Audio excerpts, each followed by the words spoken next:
I'm here. And I'm gonna turn the music down. Should I leave the music on? Like, there's no game or anything today. So, like, maybe I'll leave the music on? We'll see. Hello! What's up, everybody? How we doing? Howdy. Good to see you. Aleph, General Knight, Doug, Eliana, Sylvan, AI, General, Pro. What's up? What's up? Yo, what's up, Quinn, Doug? Background music low is better. Awesome, awesome. Yeah, I'll leave the music on. Hopefully it'll... It's a 10-minute loop, so I'll change it. Just remind me to change the music occasionally, otherwise you're gonna listen to the exact same track for the entire stream. Yo, Jonathan, PH, Pills Hut, Blind Man, Mike Hall, Fontos, Eldridge, Gabrielle. What's up, y'all? Good to see so many people coming out tonight. What's up? Hey, Melody. I honestly didn't expect this big of a crowd, like 60 people just for a little Q&A. That's awesome. I'm psyched to see y'all here. Yeah, I honestly have no idea where the stream is gonna go. It's gonna be like super chill and relaxed. I've never really done this before. I think I've done it once, like a year ago. But like, usually my streams are like, here's what we're doing. We're gonna do this. Something goes wrong, panic. But this is just like, I'm gonna talk to y'all, and you're gonna hopefully talk back. 60 viewers and only 20 likes? How dare. Yo, what's up, Rainbow? Sounds like most people want the music on. Nice potion? Oh yeah, truly the strongest potion. Because I'm going into battle, and I require your strongest potion. That's so cool! Yo, Doug dropping a $5 super chat. Yet? What's the deal with Relics? Use an A's yet? What's the deal with Relics? You use them? Stories? Thoughts? Oh god. The music will eventually drive someone insane? Good. I don't know. Wait, Echo? Echo. Just like all of a sudden, Echo? That's so cool! Why would people suddenly be talking? Yeah, Echo? If I turn the music off, is that better? Oh, Echo from the super chat. Is it gone? Are we good? Weird.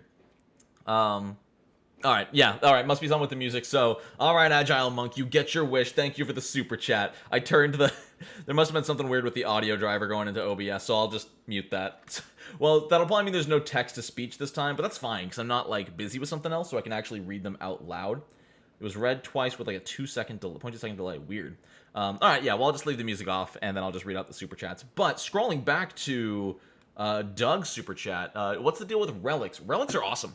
I've only used them in one of my campaigns, but they're really cool for a group that wants to do even more. You know, if your group... I'm going to move this. If your group wants even more abilities, even more little bonuses, even more things beyond their ancestry and their class, like, use Relics. Relics... I would designate Relics as the next step past Archetypes. I would go, there's the base game, there's free Archetype variant, and then there is... Relics. Now, you only get a power like every 4 levels with Relics, and they're not like crazy powerful, but they are super cool. You know, the different Relics, the different elements or whatever, the different category of Relic. You know, there's Dragon Relics, Fire Relics, Darkness Relics, Knowledge Relics. They're all super cool, and they all have their own little tree of abilities to pick from. They add an extra layer onto a character. And similar to Archetypes, you know, the Rogue can take the Darkness Relics to be even more shadowy and sneaky, or you can take it to make up for something. Maybe the Fighter takes the Dragon Relic so that they can breathe fire and get some elemental damage. Relics are also a good way to give a little love. Absolutely, I agree with that, Zalaria. If you've got a player who's like falling behind, maybe they're new to the system and they didn't min-max their character like everyone else might have, it's a good way to give them a little extra bump, because at the end of the day, it's a magic item. You know, at the end of the day, it's just a magic item that grows with your player. What I like to do personally, this goes beyond Relics. What I like to do personally is I will attach the relic to a magic item. The relic itself gives its own abilities, but I'll attach it to an amulet. You know, we had a monk in one of my campaigns who I let my players pick whichever relic they wanted just because that's more fun. It's almost like character customization. So the monk wanted the dragon relic so we could get dragon claws. And so I put them on hand wraps of Mighty Blows. The relic itself was the hand wraps, but they were just draconic hand wraps of Mighty Blows. So yeah, you can get creative with it. The relic itself is just additional abilities on top of any item you want to put it on, or make it its own item. Make it draconic hat, and maybe it's just a dragon mask that when they're wearing it, they have the powers. Also, I don't know how I'm going to handle all the questions, but I did get some questions early on. I don't like asking for like money, but the easiest way to get your question read is via super chat like Doug did, because not just because like, oh, they gave me money, I should respond, but it pops up in a big green box on my screen and I can be like, I see that. I'm big on giving relics as ways to handle automatic progression and ways to further flesh out my players with cool additional thematic powers. Exactly, yeah, they're a great rules as written way to give people bonuses. Like Faz. Thank you, Faz. Testing Echo. But I also have a big question. How do you go about balancing a new class for Pathfinder 2e so it doesn't overshadow or underperform? Thank you for the $5. There should be no echo because I muted all the computer audio, so it's just me, baby. How do you go about balancing a new class? Lots and lots and lots of balancing, double-checking, play testing. There is so much that goes into balancing a class. And, like, not to mention just writing a class. Like, ideally, when you write it, you hope, oh, this is gonna be balanced because I wrote it this way. But you never know, especially as a system gets bigger and bigger. And PF2 is really starting to hit its puberty, where there's a lot of cross-book combinations that can lead to some disgusting options. And sometimes you can't see that coming. You know, who knew that taking this ancestry from the character guide, mixing it with this class from Sinclair's library, adding on this archetype from Knights of Last Wall, and then getting this one magic item from this other book leads to an unstoppable character. You know, like, people will connect the dots to make these things, but as far as general balancing, PF2 has made it incredibly easy compared to other systems because of the three bonus system, you know, circumstance, status, and item. And you know a class isn't going to give an item bonus. Classes typically don't give circumstance bonuses. There is almost no feat or ability or anything in the game that gives a circumstance bonus outside of, like, flanking and stuff like that, because it's a circumstance. It's not something you do on purpose. Or it's not something that comes from you. If it comes from you, it's likely a status bonus. The only other examples are like raising a shield and stuff. Because of that, there's less numbers involved. The most balance you need to do is make sure the damage is good and the option is fair. You know, if you're designing your own new class and you give them the ability to auto knock down on a normal hit at level 4, well, you have to say, okay, fighter gets that at like barbarian gets that at like level 10. So that's not okay.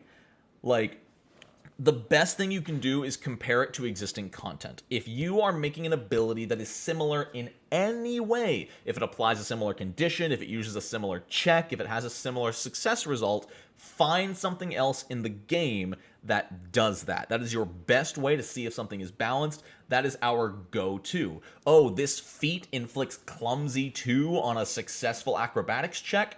Let's find another feat in the game that inflicts clumsy, maybe 1 or 2, and if we can't find a feat, let's find a spell. Oh, there's a level 3 spell that inflicts clumsy 2. Cool, you get that at level 5. Maybe this should be a level 6 feat, maybe level 8 since it doesn't cost a resource. You get the train of thought. I can't spend this long on every question, though, because otherwise we're going to fall behind. But I hope that answered your question a little bit. Thank you, Spirit Bomber, for $1. Big preach, man. Sylvan Orion, without spoiling your Sinclair's work, what things would you like to see done to make Cleric have more than just tank, support, or healer? The obvious answer is giving them the Inquisitor as a doctrine. I think that's the best way to do it, but the way things are going, I'm guessing we're going to get Inquisitor as a class someday, because Paizo's really remaking pretty much all the classes, so we'll see. Otherwise, it's gonna be hard. Making a cleric that's not just a champion for damage is difficult. Maybe there will be a doctrine that's like focuses on delivering holy wrath unto people, and you get bonuses to like what I would honestly like to see going forward with some classes, and I think cleric would be a great one to do this, is a spellcaster class option which scales your spell attack rolls and your DCs asymmetrically. So maybe this Holy Wrath cleric, like, increases their spell attack rolls faster than any other spellcaster, but their DCs scale slower. So, like, you use spell attack rolls, you don't really use your DC spells as much. You know, you're not going to use days, and it would be hard. A cleric would probably be one of the best ways to balance that, because I don't think they have any spell attack roll cantrips. And honestly, I mean, that's the problem with cleric, is that there's not a lot of spell attack rolls. There's like Admonishing Ray at level 1, and that's about it. After that, like, it would be tough to balance, but I would love to see asymmetrical advancement in spell attack rolls and spell DCs, because they're different from weapons, you know. And you can almost, I mean, you can't really compare it to martial and trained proficiencies, but like, I don't know. I think it's a part of PF2 that has not been explored, that could be explored, be balanced, but it would be really difficult. Oh yeah, Divine Lance. That's right. I always forget about Divine Lance, even though I use it constantly. I thank you for noticing, Agile Monk. I did shave. Yes, I did. I'm going for so I'll be open. Like, I went for a goatee. Like, I shaved the mustache, I shaved the sides, but I didn't shave the goatee. I kind of like it. But I also only did it because I have a pimple right here, and I don't want to, like, cut it open. I was scared. Anyway, back to Zalaria. For $5, thank you again, and thank you, Sylvan, for your $5. I've been pushing so hard for a distinction of divine key abilities and occult key abilities. Like, if occult key got the chakra abilities back. That's right, as a monk, you have to pick, right? Monk key abilities... Oh, excuse me. Monk key spells are weird. Key spells. Because you have to pick when you make your monk, right? Yeah, you decide whether your key spells are divine or occult. That's weird to me. That's really weird that you have to choose, but it doesn't do anything. You know? The only time I can see this coming into play is if something has an inherent effect that coincides with that. Like, the Superstition Barbarian is, like, better against specific traditions, so if you happen to be that tradition, it works. But overall, it's hard to say why they're different, but if I were to give them something... What was the original question? I've been pushing for a distinction. It would be interesting to see some focus spells that are only available to one or the other, that you have to pick. And that could be a really cool... I'm just going to write that down real quick. Hold up. Just going to write...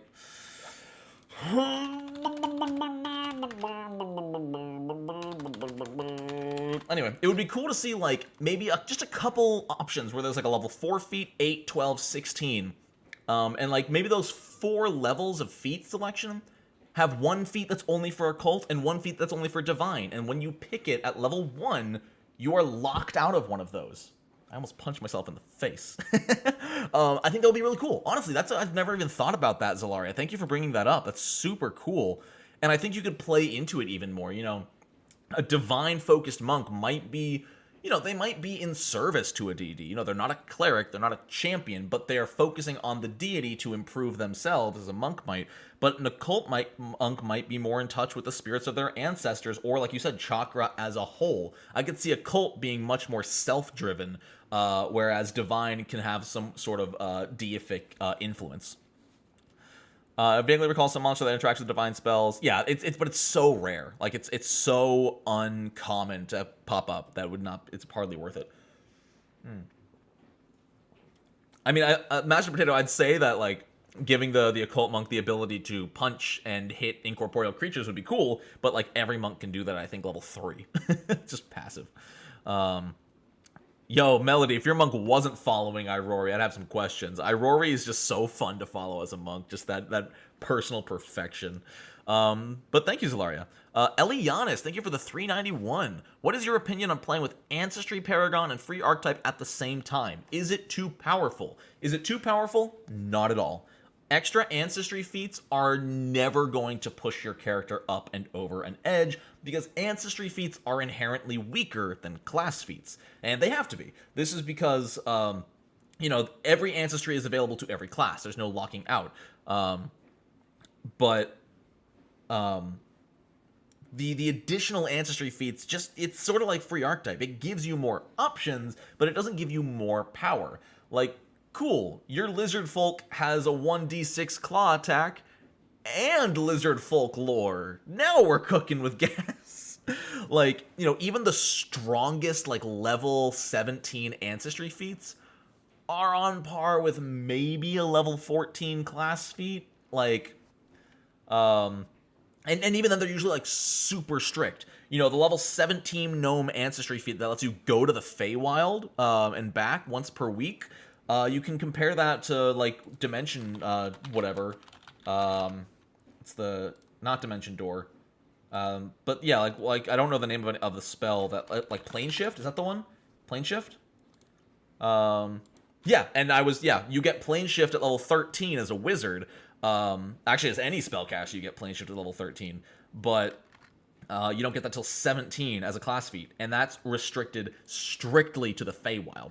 So yeah, more Ancestry feats available is not overpowered. It just lets you make a more creative character, especially if you take Adopted Ancestry and you start mixing them. I had a human with Kobold Adopted Ancestry. It was so cool. My GM, even though, like, technically you're not allowed to, my human had the Kobold Breath ability. Super fun. I feel like my War Priest Cleric player is having issues. He's trying to make a ranged damage dealing Holy Caster. Any ideas? So there is an inherent problem there. And that is that the War Priest is worse at casting spells than the Cloistered Cleric. That's just all there is to it. Now, they get the extra armor. They get, like, slightly better combat efficiency or something. I don't know what the War Priest does. I've never played one. I never really even... Holy donations! Oh, thank you guys very, very much. I'll get to those in a moment. But it's difficult because the War Priest is not designed to be a ranged attacker. And this is another place I wish that, like, spell attack rolls and spell DCs scaled differently. Because, yeah, playing a ranged War Priest caster is not gonna work.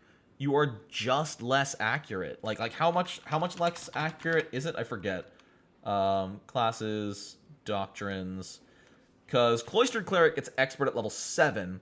War Priest gets expert at level 11. Gah.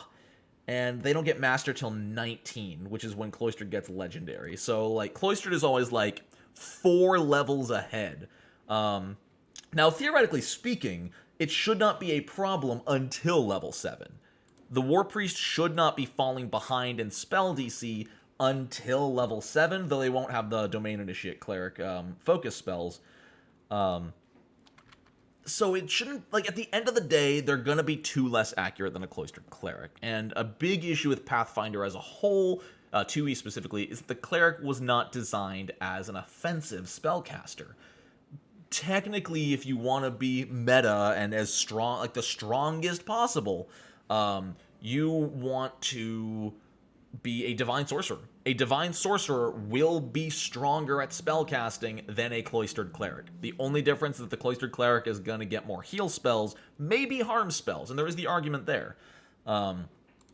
And I don't know if your War Priest has a healing or harmful font, and if they're stuck with the healing font, that's going to hurt even more. Because 2-action harm is decent. 2-action harm with the extra spells is a really good way to make a ranged damage dealer, but again, clerics just struggle a lot in the offensive department.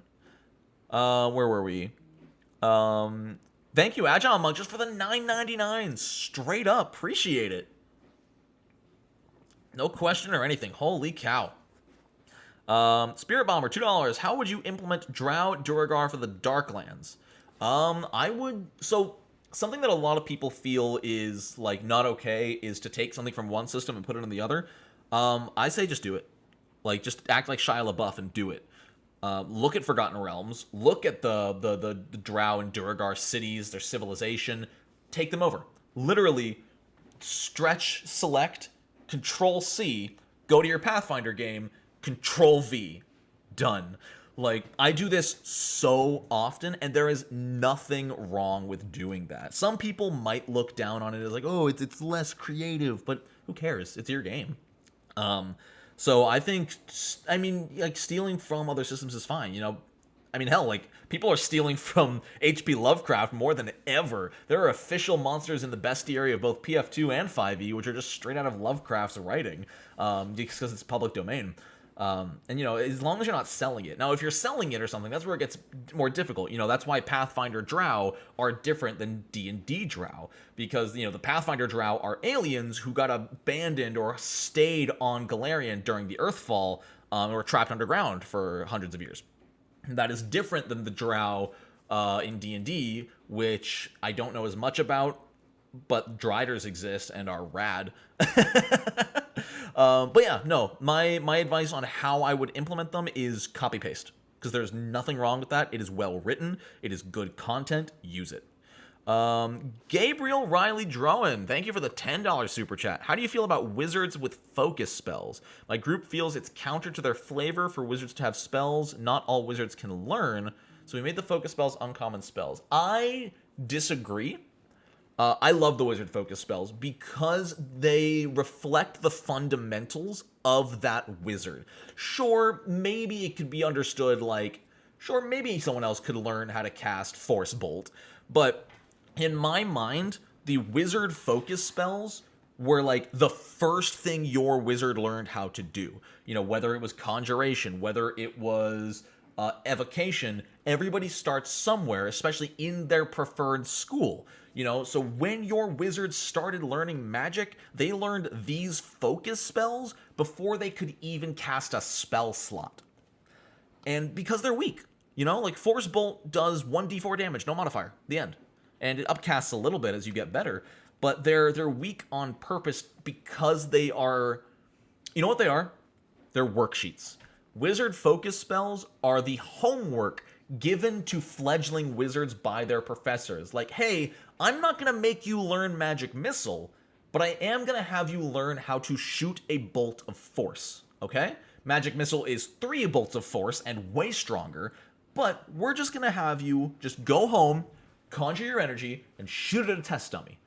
Rest for 10 minutes, try it again, you know? It is specifically low enough energy that you can get the energy back. And yeah, so all of them, you know, the conjuration wizard's gonna be like, okay, for your homework, I need you to buff a summoned creature. Like, just try it out, you know, cast summon animal, and then reinforce it with whatever the conjuration spell is. So I think it's fine. I like it. I don't think there's any in-world reason why other wizards couldn't learn them, but I also don't think that, like, there's no reason for them to learn them, because in flavor, they are inferior spells. What is your favorite class using the Poppet Ancestry? My favorite class for any tiny ancestry is Barbarian, specifically Giant Instinct, because if you are a tiny sprite or a small Poppet or anything like that, the Giant Instinct Barbarian specifically states when you rage, you become large. Not you increase your size 1 step, you become large. So that little tiny little toy army man, large army man, until they fall unconscious and stop raging. So it's super fun. I think a Poppet Barbarian has a lot of options for flavor. No, my question is, what your thoughts on us getting a Lost Omens book on the Impossible Lands? I'm excited. The Impossible Lands, I don't know much about. Is that where Geb is? No. The Impossible Lands is that the Mana Wastes? What is it? I forget. The Impossible Lands. See, it's one of those areas I know nothing about, which I should learn at some point, because one of my campaigns is going to be going there, even though I haven't read anything about it. Do we, like, not know anything? Like, there's not even anything on, like, the wiki about the Impossible Lands. Oh, Vudra, the Impossible Kingdoms. There we go. Okay, I found it. Where are they on the map? They're to the east of Mwangi, right?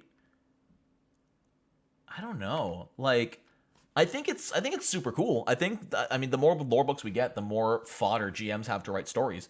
But I actually do not. Yeah, Geb, Nex, Alkenstar. Oh, that's where Alkenstar is. Okay, cool.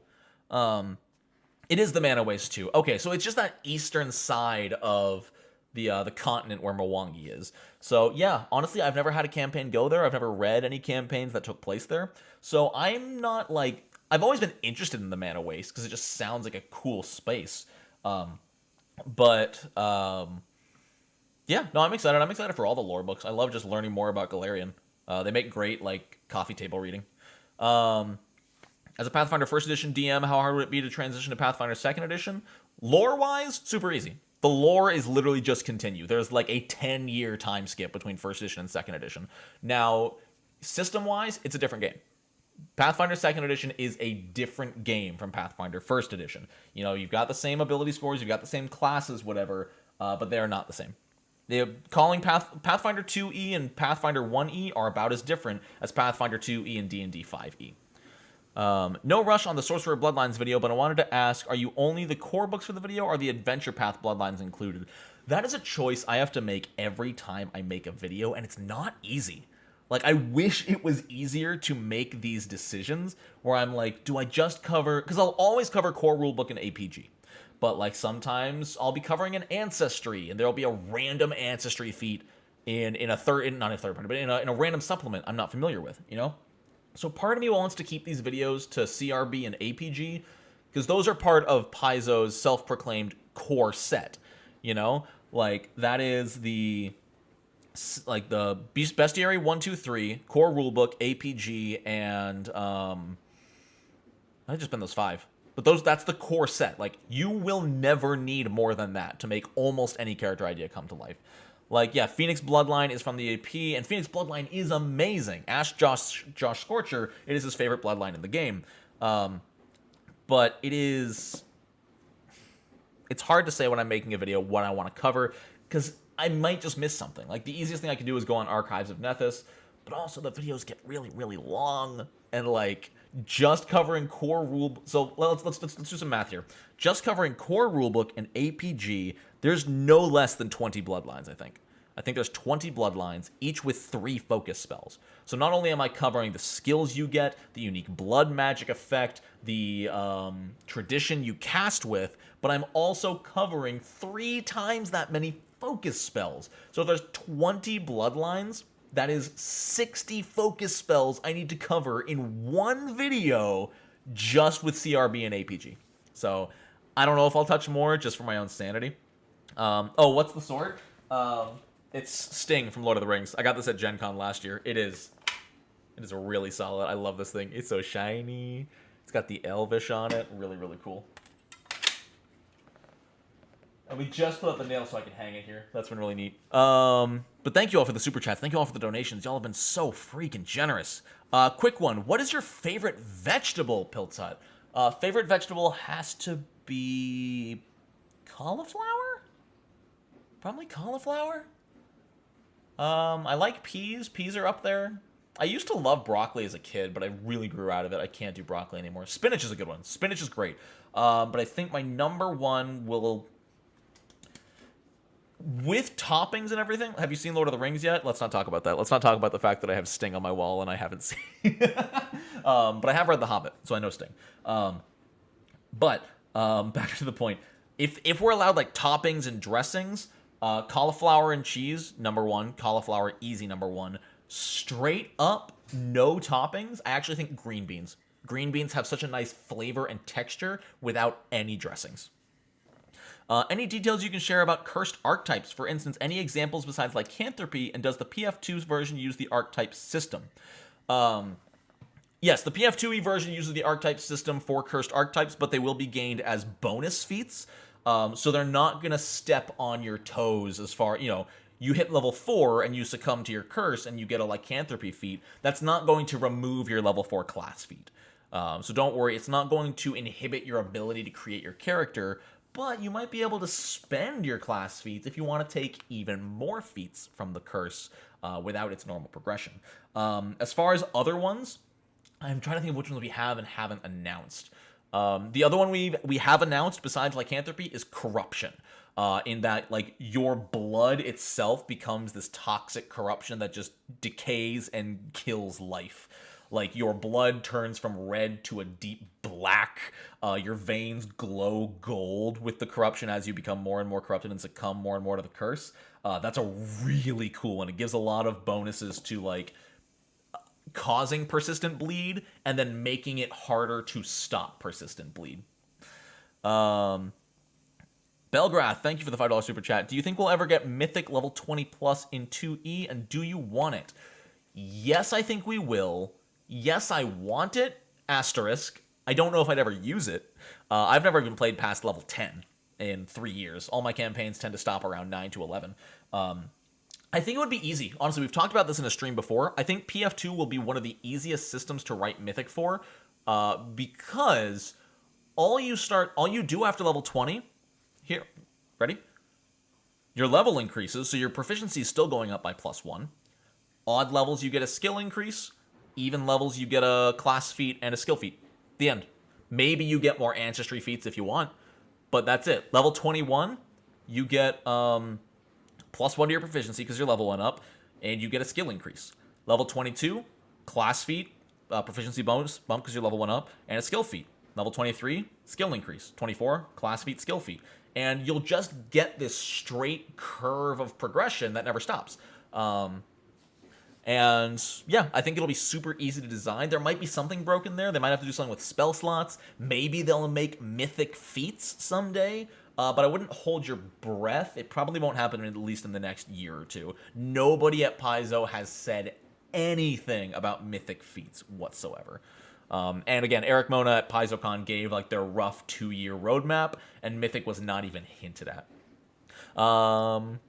Love, extra love, not loved, skill feats, dual class variant, versatile heritages. They're all great.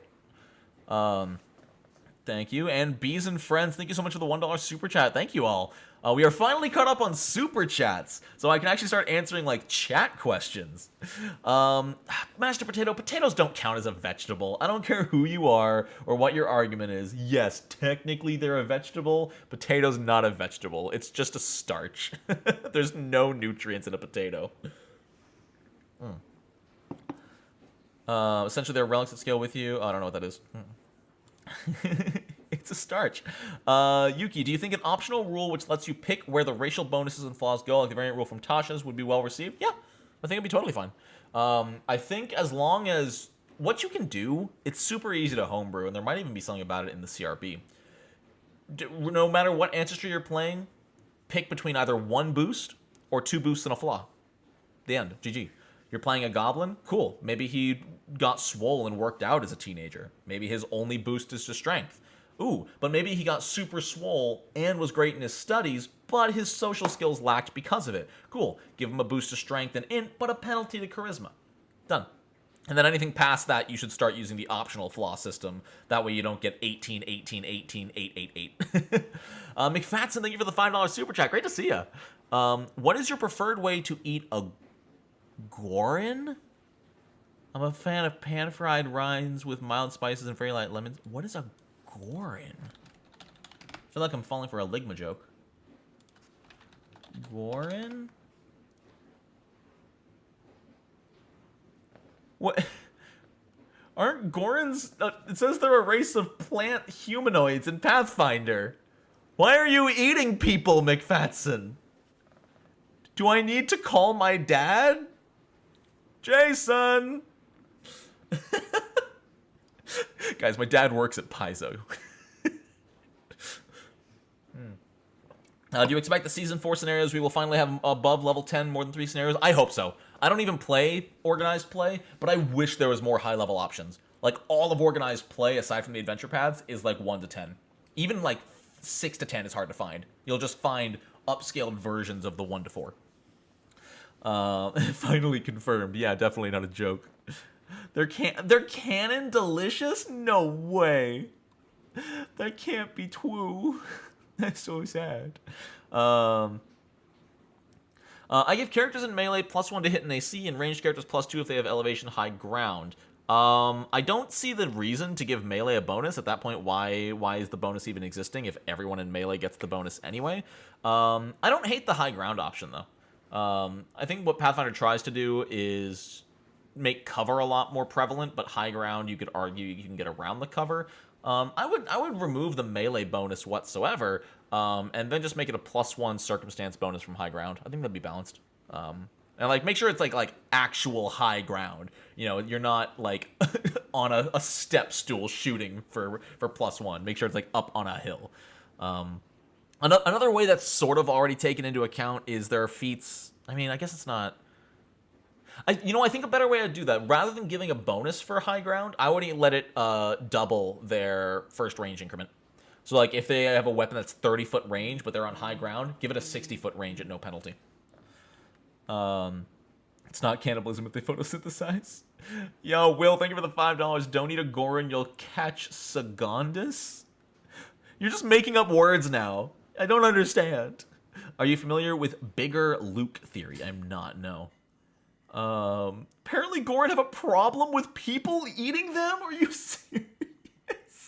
That's so sad. Do you have any tips for a level 6 fighter about to do the Hell Knight test? Don't screw up. If you screw up, the Hell Knights are probably not gonna want you in their group. So roll well and make good choices. Specifically lawful choices. Good or evil doesn't matter. Make the lawful choice if you're joining the Hell Knights. Is there a good... Oh, I just got super scrolled down. Secondus D. If there was anyone to get me with a Ligma joke, I'm glad it was you, Will. Cheers. Alignment lawful gotcha. Is there a good place to find homebrew stats for monsters that are unique to the D&D copyright? No, there is not. Maybe this, and like unless chat can clarify, I don't think there's anywhere out there that's currently like converting all the D&D monsters into 2e. Conversion is tough. It's awkward, especially because CR in D&D does not equate to level in Pathfinder. Especially when you take into account like XP rates. I was talking to Mark Seifter about this exact topic back at PaizoCon, and he mentioned like a level 5 OTUG is a challenge for a level 5 group in Pathfinder. And a level 5 OTUG is a challenge for a level 5 group in D&D. Or a CR5 OTUG is a challenge for a level 5 group in D&D. Now, 3 level 5 OTUGs is not a challenge for a group of level 10 and a group of level 10 players in Pathfinder. They don't even give experience.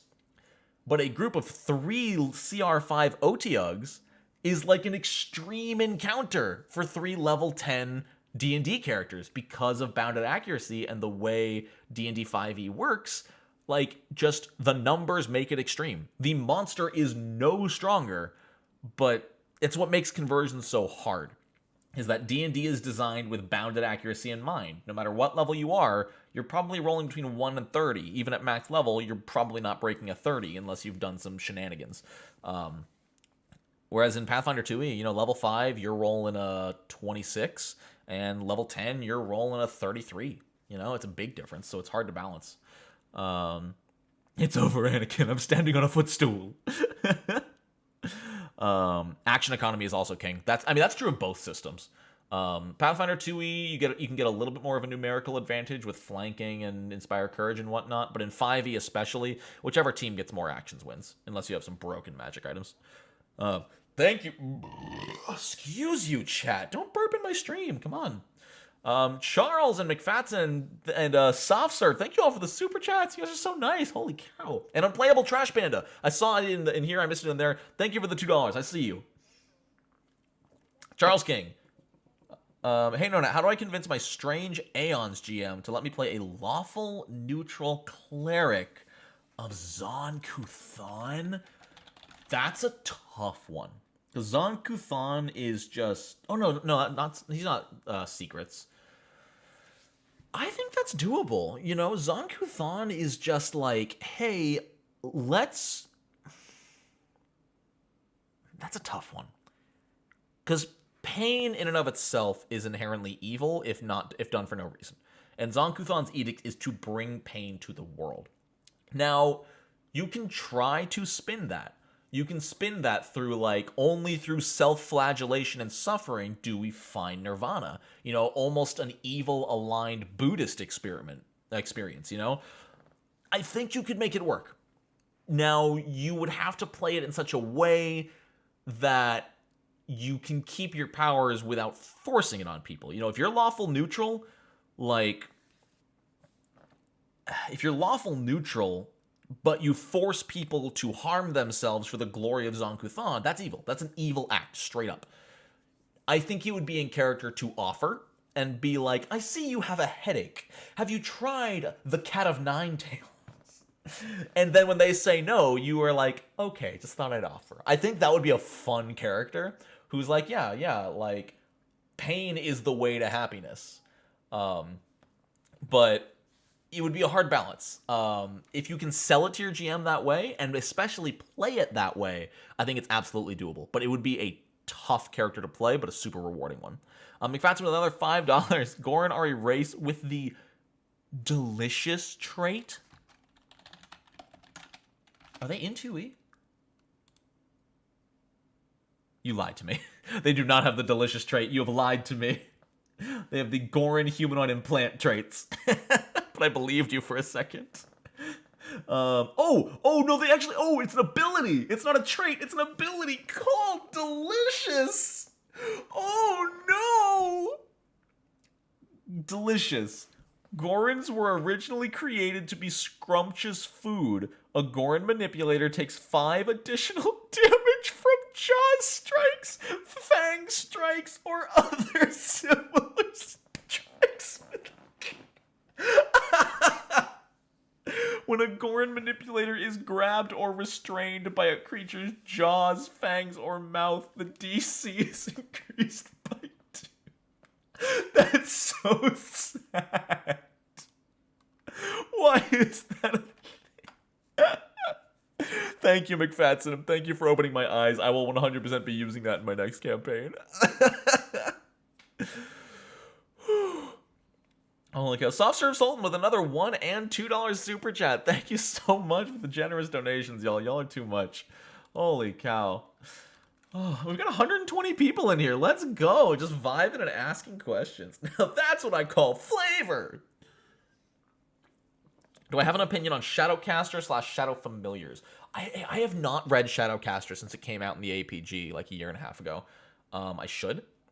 I remember being unimpressed and that it was very overcomplicated, but I would have to reread it, so I don't know.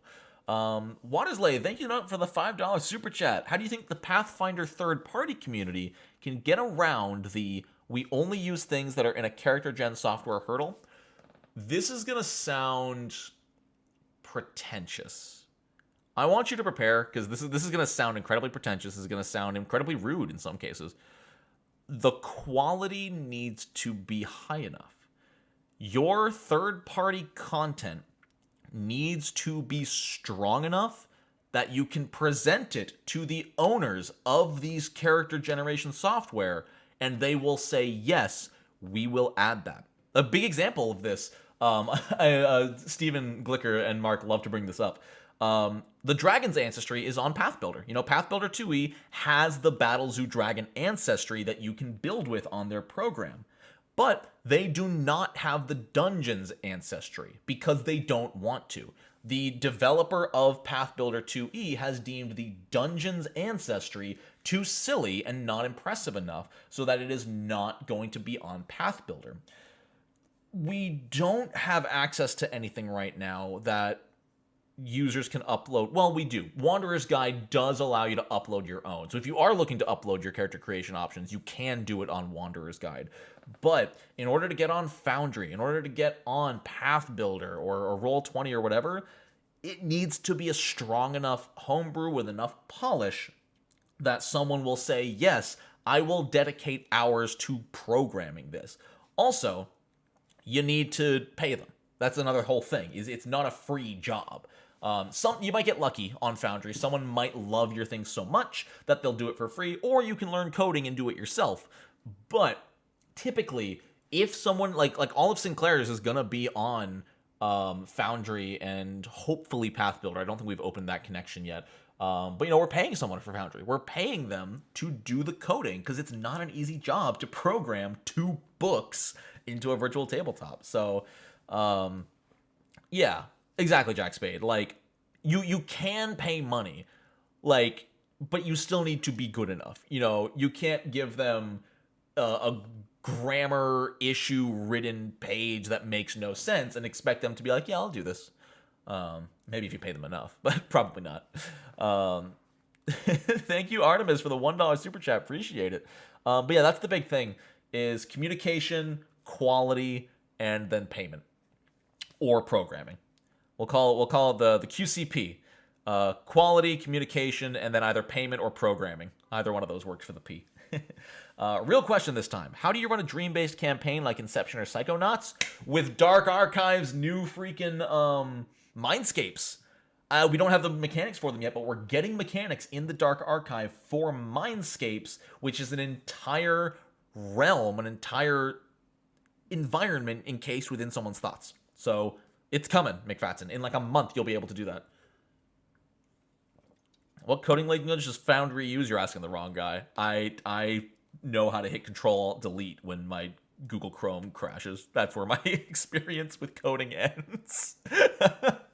Writing issues? Master Potato, you got it. Do you feel there's any fantasy archetype that is not being covered well enough in 2E? Classic fantasy? Not really. You've got the basis. You've got your fighters. You've got your wizards. You've got your sneakies.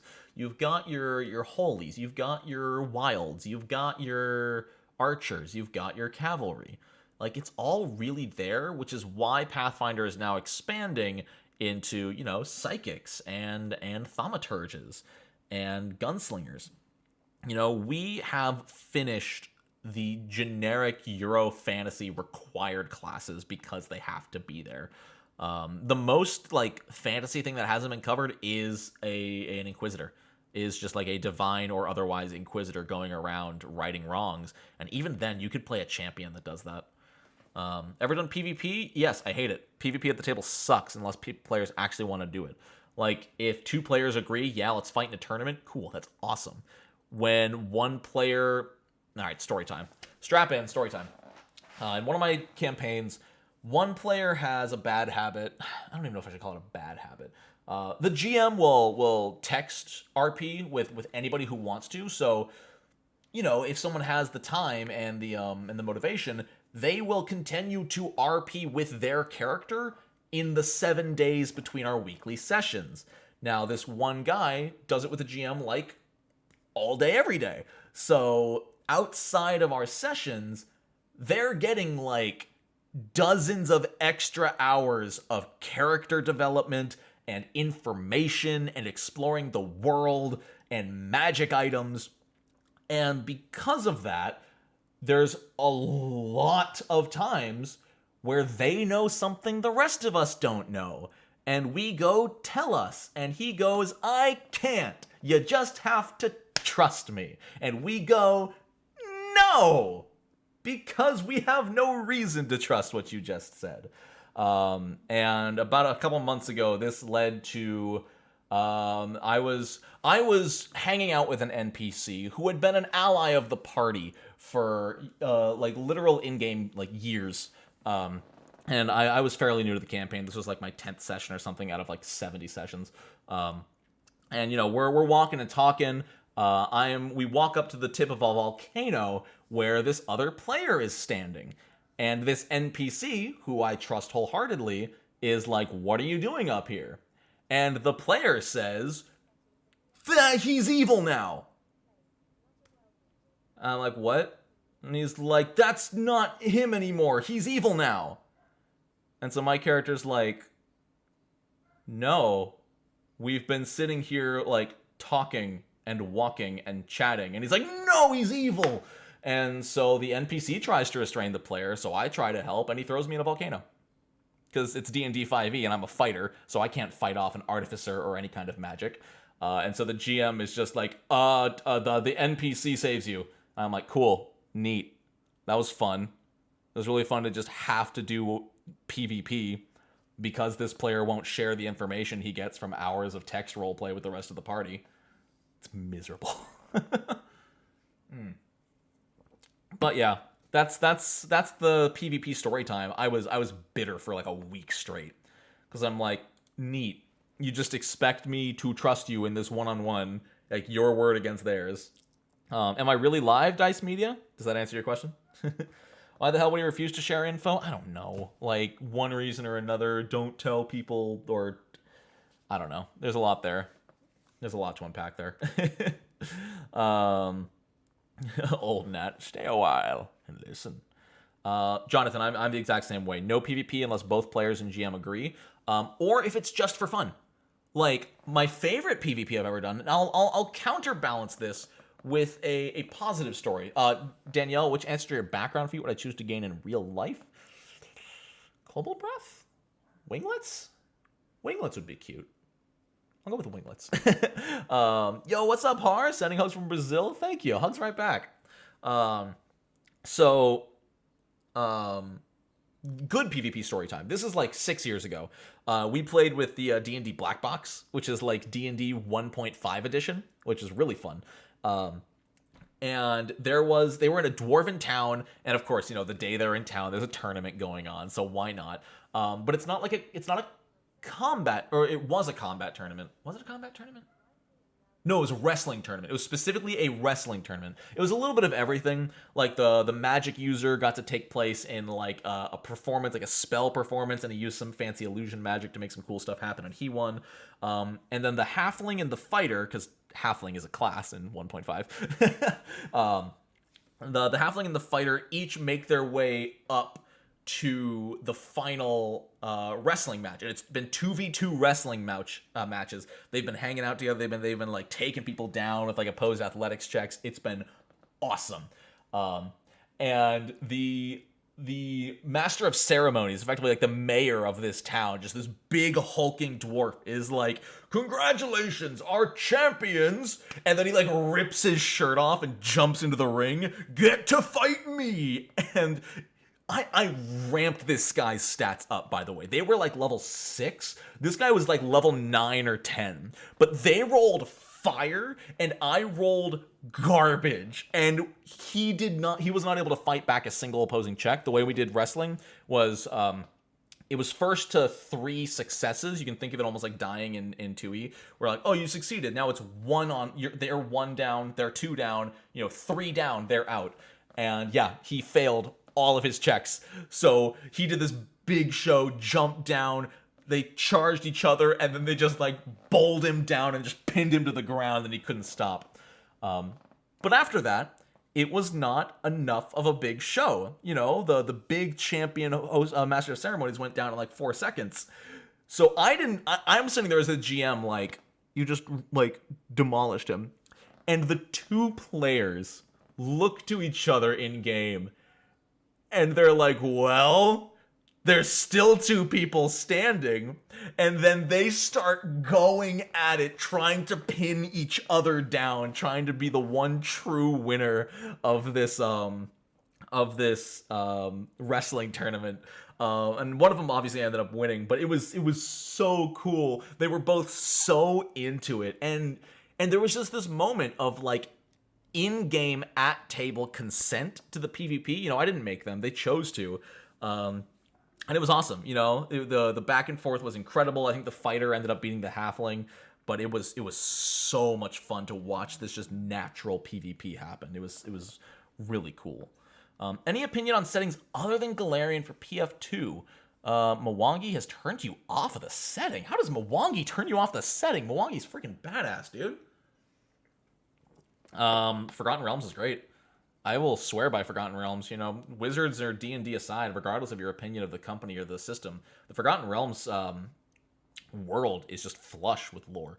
I don't think it has quite as much lore as Galarian, but what's there is fantastic. Baldur's Gate, Waterdeep, the Sword Coast as a whole, the Nine Hells, all of that. All of the Forgotten Realms is just so much fun. There's so much to play with. Otherwise, PF2's system is definitely very fantasy restricted. You know, I don't think you could run a cyberpunk game in Pathfinder 2e. What you could do, though, is, like, run your characters in the Starfinder world, especially if you, like, throw them through a wormhole and they get teleported to a Starfinder. Now, the Starfinder enemies and NPCs would have to be using PF2 as well, because you can't play cross-system. But it would be a cool... I think it would work. I think PF2 rules would work in a Starfinder setting. Let's see. I'm in level 1. Dude, Strength of Thousands is the best adventure path. Hands down, bar none. Like, just... I only ever check out the first part of each adventure path, just in case I play them someday. Strength of 1,000, easy. Easy first place. No competition whatsoever. The flavor, the writing, the NPCs, the art, the goals, the tasks, the streamlined nature of it being a school, allowing the players to quote-unquote be railroaded but not feel railroaded because the teacher told you to do something. You know, you can blow the teacher off, but you want a good grade, so you're gonna do what the teacher says, and it's not out of character. Serpent folk would be interesting. It'd just be hard to differentiate them from lizard folk, Nathan.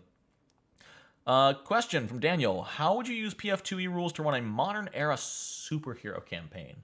Short answer, I wouldn't. Long answer, it would be really hard. You'd have to convert real world stuff into PF2. Like, you would have to, you know, if they're fighting a mugger, like a little thief on the road with just like a 9mm pistol, like, I don't know how that compares, because a 9mm pistol would not deal 1d4 damage like a hand cannon. You know, that's the reason that firearms are as weak as they are in PF2 is because, you know, they're black powder, they're low quality. So converting real world stuff into PF2 would be incredibly difficult. I think it could be done, but you'd have to be very careful.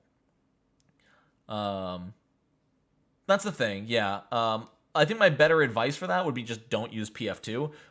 Check out the Sentinels of the Multiverse TTRPG. I checked that out. Character creation is tight. There is some RNG to it, but you still get to pick. Like, you don't get to pick the source of your powers, but you get to pick your specific powers from that source. And obviously, you can pick whatever you want. You don't have to go random.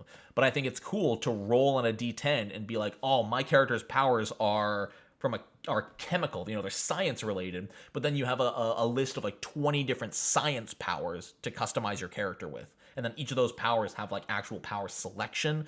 Oh, it's so well designed. I want to play it so bad. Deviant the Renegade, never heard of it. I also want to play City of Mist. City of Mist looks so fun.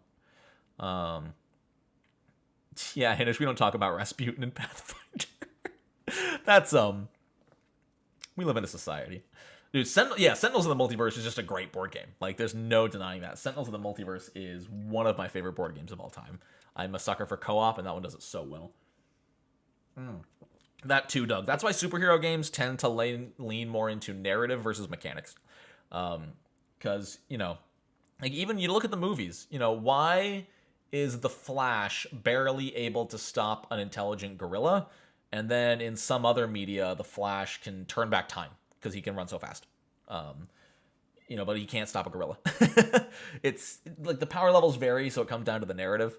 I haven't played the new Marvel game. The Marvel one looks promising, but also a little bit weird. They're going heavy mechanics, which, you know, I like crunch, so who knows? Maybe that'll be the superhero game for Pathfinder fans. Any new videos on the horizon? I was gonna have one today. This stream wasn't even planned. But the girlfriend got COVID back on Friday, and luckily tested negative today, so she's better, don't worry. But I've been taking care of her and just kind of chilling. My sleep schedule's been so out of whack. So I never got around to recording anything. I don't like to record stuff when somebody's home, because I just feel like I'm inconveniencing them. So I typically record when she's at work. So I'll probably record something tomorrow. It might be the Sorcerer Bloodlines guide, because I just owe that. That's like 2 weeks late, but we'll see. I have an awesome skit. I have an awesome comedy skit planned, like potentially my favorite skit I have ever written. That's probably coming out Monday. I'm so excited for this one. Like, I'm also curious to see how it performs, because all of my best videos, like my strongest performing videos, were made in under an hour. Like, Pathfinder Classes in a Nutshell was made in like 45 minutes. And now it has, what is that up to? What is that stupid video up to? 124,000 views. I made it in 45 minutes. And then what people think Pathfinder is like, 40,000 views. I made that in like an hour. So this time, this skit I'm writing is actually like, this skit, yo, see you later, Jonathan, keep it real. This skit, you know, I'm scripting out as like a 3-page skit. It's going to be similar to like an XP to level 3 skit, honestly. Very much like, you know, it's sort of what I'm doing. You know, I'm playing like every character. There's like 3 or 4 characters all playing a game together. But I'm excited to really try to bring comedy skits more into the mainstream of the Pathfinder community. Because we don't have much, you know? Even D&D skits. There's like one-shot questers. There's a whole TikTok community, but they don't go on YouTube too much. And then there's Jacob. Other than that, there's not a whole lot of skits in the TRPG world, and they're fun. What kind of microphone is that? This is an expensive one. My parents got it for me for Christmas last year. It is the... Oh, what are you? I forget what you are. What brand are you? AT2035 cardioid condenser microphone. I forget what brand it is. What brand are you? Audio-Technica. So it's the Audio-Technica AT2035. That is the Audio-Technica AT2035. There's a major dearth of Pathfinder meme videos. Yeah, there's pretty much like just my shit posts from like last year and like Class in a Nutshell and whatnot. And then there's Gust, and that's about it. The hard part, it's hard to break into the community with skit videos. And my goal is to make them universally enjoyable. You know, my goal, and I think that's what's something that's holding Gust back. I love Gust. Gust seems like a great person. His videos are top notch, but I think what's holding his channel back is that you need to know Pathfinder. If you don't know PF2 specifically, you will not understand the video.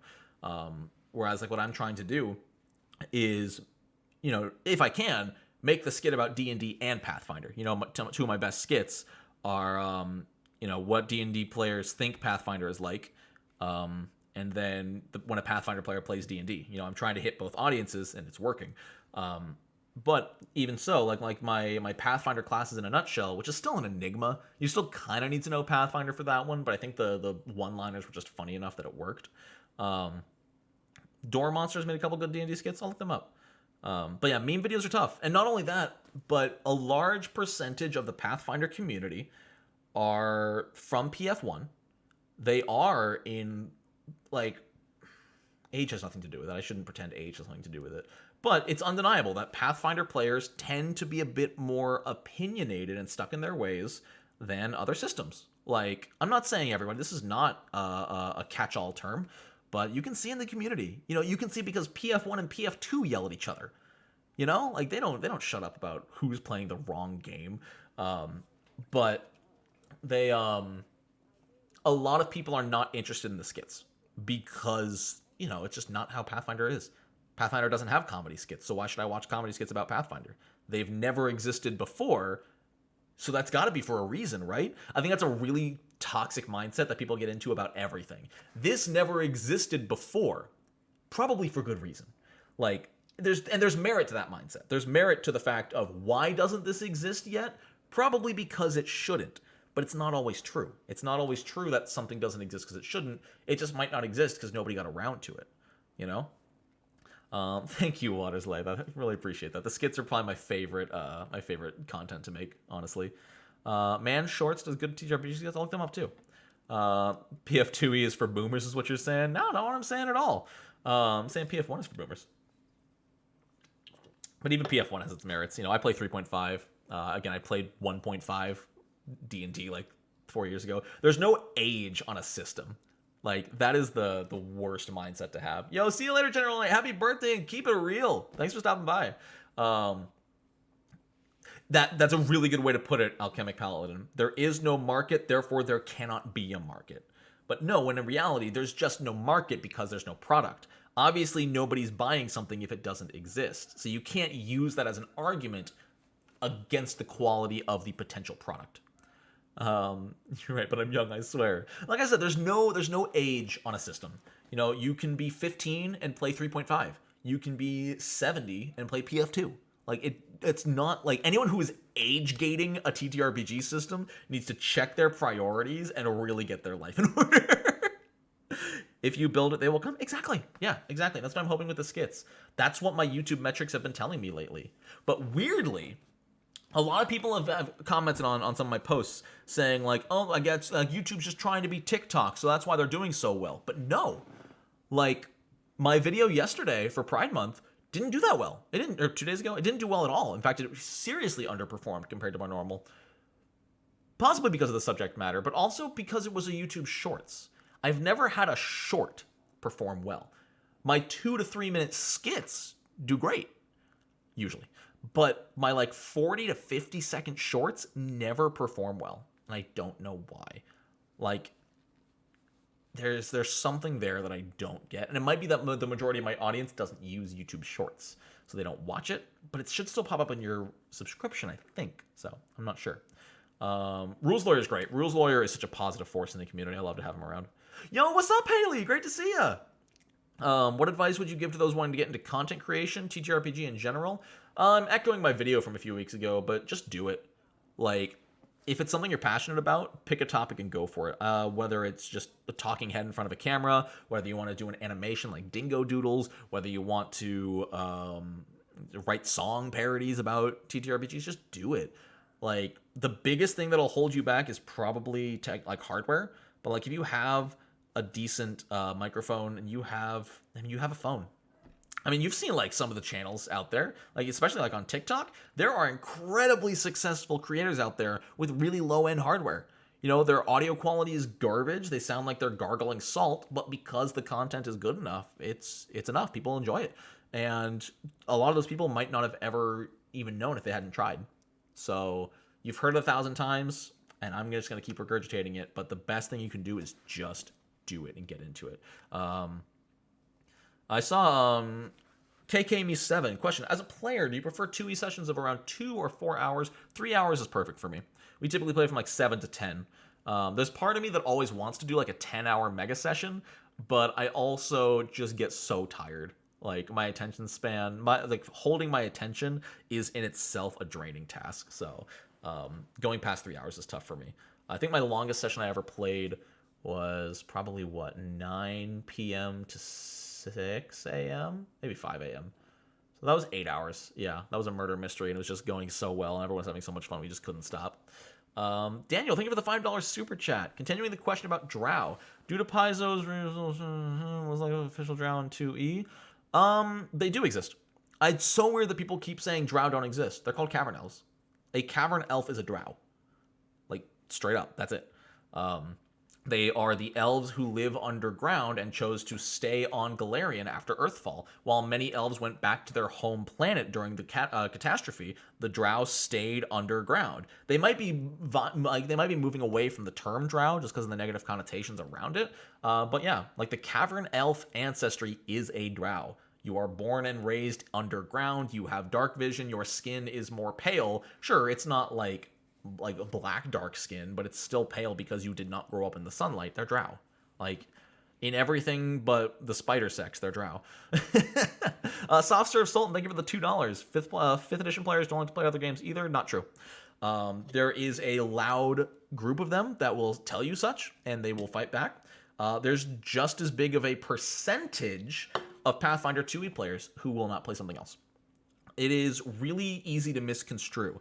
You know, think about it. Like, I'm going to throw random numbers around here, but if there's 100,000 PF2 players, but there's 1 million D&D players, and 5% of both systems won't play other games, sure, that is like 500 or 5,000 PF2 players who won't play something else. Oh, but you compare that to the 50,000 D&D players who won't play something else.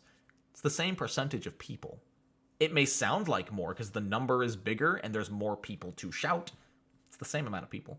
It's just people being... It's people either A, unwilling, or B, uninterested. There's nothing wrong with playing the system you prefer. You know, I have friends who are like, I can tell what stories I want to in D&D 5e, so I don't want to learn another rules system. That's fine. What's not fine is telling people they're wrong for playing that system. You are allowed to play one system for the rest of your life. That's fine. You are not allowed to tell someone, hey, you, stop playing that system. Play something else. You don't have a right to tell people what they should play. You have no right to do that. And I hate seeing all the people who try to do it as if they're doing this person a favor. But, yeah. Ooh, we got a porn bot. Neat. Let's see. What did I miss?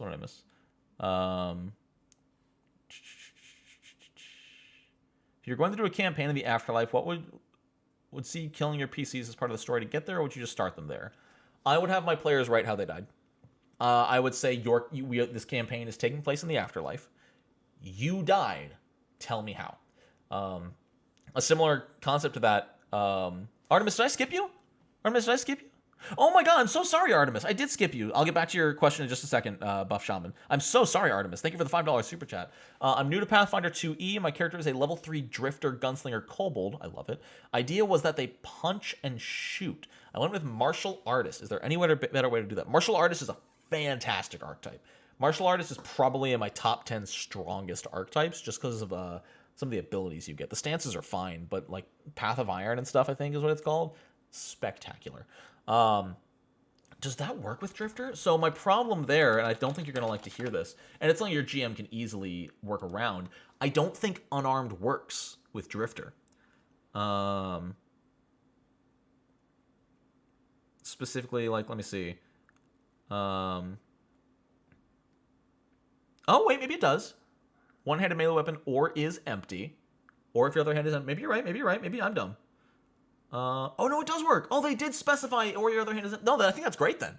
I think a drifter martial artist is fantastic. It's really clever, too.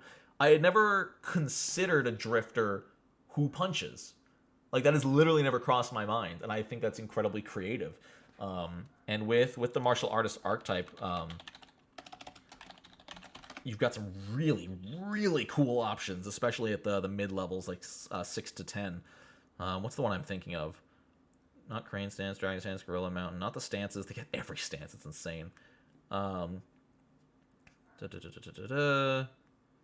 one specifically I'm thinking of. It's not... Is it Grievous Blow? Grievous Blow. Yeah, Grievous Blow is fantastic. 2 actions to just power attack with your fist. Amazing. And they get all the stance upgrades. Yeah, and then Path of Iron. Grievous Blow is insane. Grievous Blow is so good. Sorry for skipping you. Hopefully that answered your question. Back to what I was saying. Buff Shaman. Yeah, so similar to your idea of like starting the afterlife, I had one where all my players started in prison. And so I made them write even like just a few sentences of why they are in prison. You know, one of them was in prison for reanimating corpses. He was a necromancer. One of them was falsely accused and locked up in prison. So they all had different stories for why they were there, and they got to write it themselves. That is something that I think should become far more normalized in the TTRPG space, is letting players write the story, at least their part of it. Sure, they're not writing what's actually happening in the campaign, but let them write things and let them add things later on. You know, maybe there's a cool idea involving their sister that they get 8 sessions in, and maybe when making the character they didn't even think they had a sister, but now they have something that would work really well with the plot, and they come to you as the GM one-on-one like, hey, I think it'd be really cool, you know, where we're hunting down this cult of the undead. You know, I haven't seen my sister. Like, my character, I've just realized, I've just decided, like, has a sister. You know, we've never talked about my family, but they have a sister, and they haven't seen them in years. So I think they're actually looking for them. Do with that what you will, and that can give the GM the ability to be like, okay, maybe your sister is among the zombies, and you find her dead, and big sad. Let your players add details. I've even heard of games where, like, the GM will even let players narrate for a bit. Like, if there's no mechanics involved, they can 100% just narrate. Okay, I've missed a lot. Ooh, the stances. Do the stances prevent all attacks or just melee attacks? Like Tiger Stance. That's the wrong one. I need to look like Crane Stance. Mountain Stance works. Mountain Stance. The only strikes. Okay, yeah. So yeah, don't take any stance. That makes it so you can only make specific strikes, and you'll be golden with that. Are you allowed to tell someone they aren't allowed to play Fatal? You can't tell them they're not allowed to play Fatal, but you can't tell them they shouldn't play Fatal. Because that game... Oh boy. Alkenstar also added Powder Punch.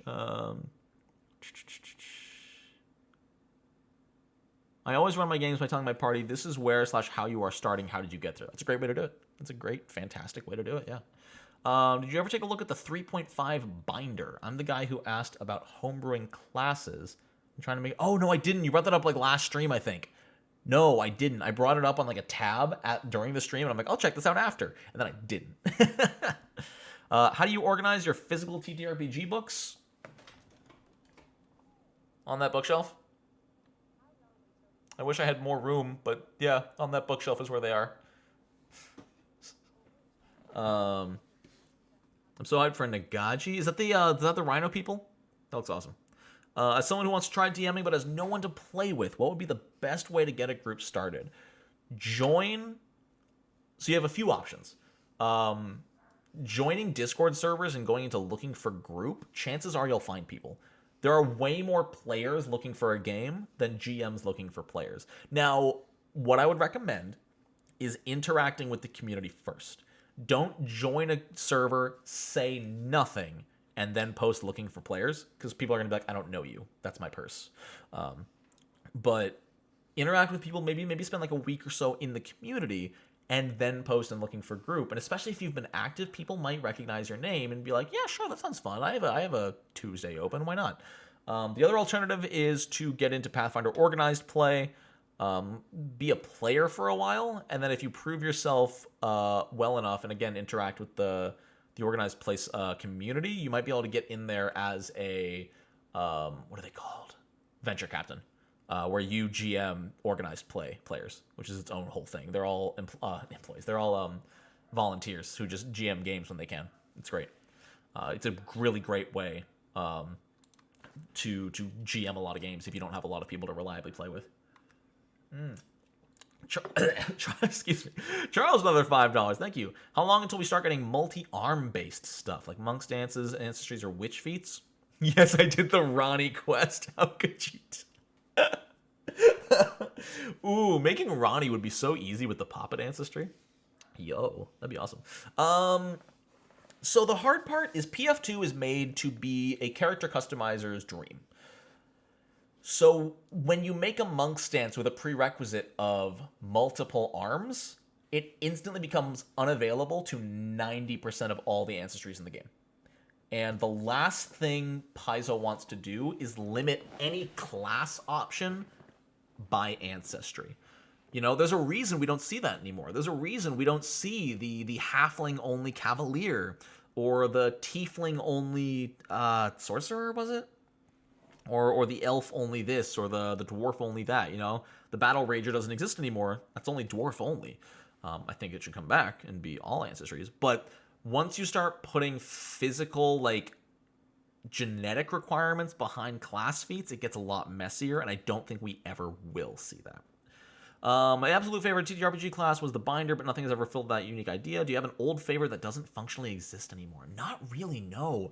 Like, even in my 3.5 campaigns, like, in 3.5, I've played a monk, a wizard, and a fighter. Nothing special. Like, and in 1.5, I was the GM. So not really, no. I never got to play any of those wild, crazy classes. I do like the Slayer from first edition. I hope the Slayer comes back. Because it's cool to play like a more martially inclined rogue, effectively, with the Slayer. The Slayer, yeah, it's basically the rogue ranger. They aren't quite as squishy as the rogue, but they aren't quite as high power as the fighter, at least in brute force. I played a Slayer in Kingmaker, the video game, and I had a blast. I love the scaling of them through levels. I love their whole Mark Prey feature. The hard part would be making the Slayer in PF2, and specifically making quote unquote what I've always called dual classes. You know, the Skald is just a barbarian. The Slayer is just a rogue ranger. The Inquisitor is kind of a cleric fighter. Like, PF2 has not done any of that, and I don't know if they will, because it steps on a lot of toes. The hard part right now is, you know, if you want to play a Slayer, you kind of need to play a ranger with the rogue archetype, but then, you know, your sneak attack maxes at 1d6. It's not fun. You know, you want that 6d6, and sure, you could go rogue and archetype into ranger, but then you don't get, you know, you don't get precision or flurry or anything like that. And so it's tough. It's tough to fully mechanically represent those classes of old, but I don't know if they're worth making into official content. Why do you have to be so engaging? I'm supposed to be working? Because I spent like 12 years of my life starting in middle school doing theater and learning how to sing and talk to people on stage, so they won't stop looking at me to feed my ever-increasing ego. No, but honestly, to answer that sarcastic question with like a semi-serious response, it's years of practice. Like, years of practice and streaming. Like, I don't know how many people here know this. I've been trying to do YouTube and online content creation for 11 years. You know, I succeeded, quote unquote, like a year and a half ago. But yeah, it took me 10 years to do it, and I learned a lot in 10 years. You know, I went from recording video games to streaming, back to YouTube, over to a new place called Caffeine, back to YouTube, and it all failed until this one. But one of the biggest things I've learned, especially for streaming, is never shut up. If any of you watched my panel at PaizoCon with Steven and Mark and Vanessa, I went on a small rant about this, but yeah, when you're streaming, you never shut up. The second you stop talking, people will leave, because the human attention span is minute. The brain inside this skull is like this big, and the attention span is like this big. So that's why I sort of leaked one of my special skills, one of my secret streamer tips, live on stream at PaizoCon. But the thing is, even if you have to step away from the computer, you never stop talking. Because the second you stop talking, the second you leave your chair empty in awkward silence, people are going to leave. But if you keep talking, and you keep sitting there and being entertaining, people are not going to ditch the stream because you're in the middle of a topic. And technically, if you keep talking, and you keep flowing from one topic into the next, almost seamlessly, you can give this mental trap to your audience where you're like, I can't leave now. He's in the middle of saying something.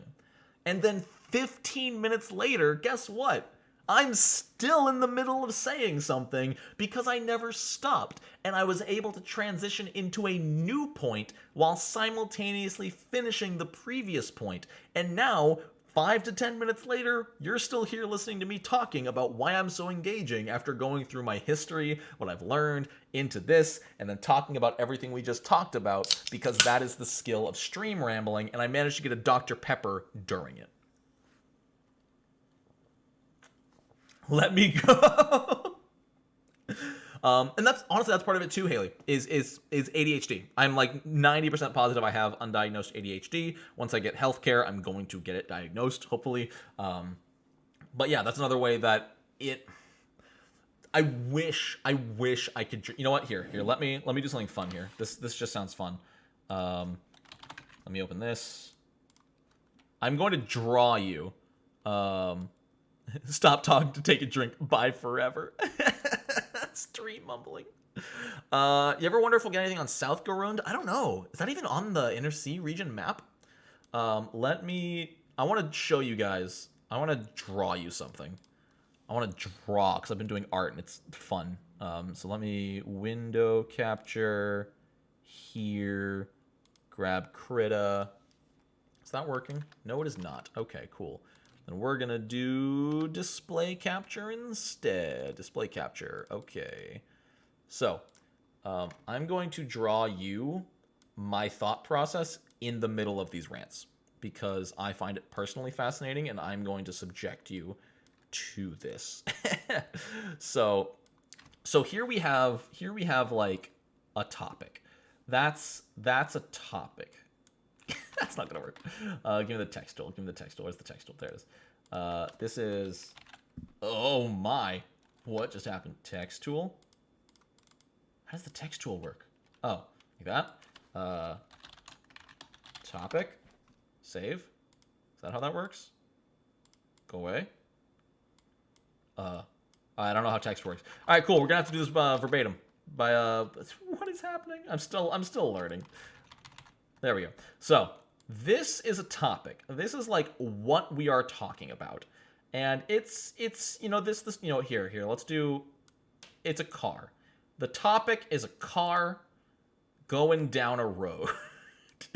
You know, it's got some it's going fast.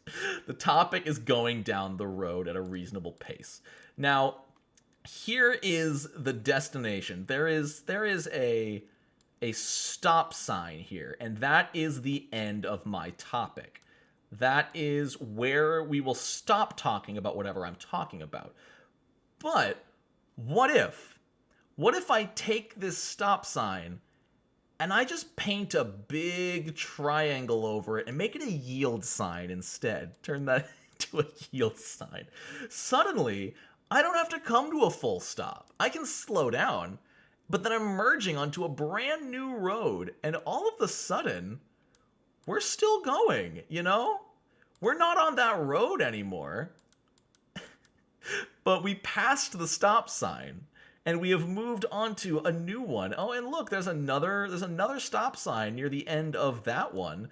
But again, you just paint that triangle over it, and suddenly it's a yield sign. And eventually you make your way around until you've talked about everything in the world. And that's what it's like to be a streamer.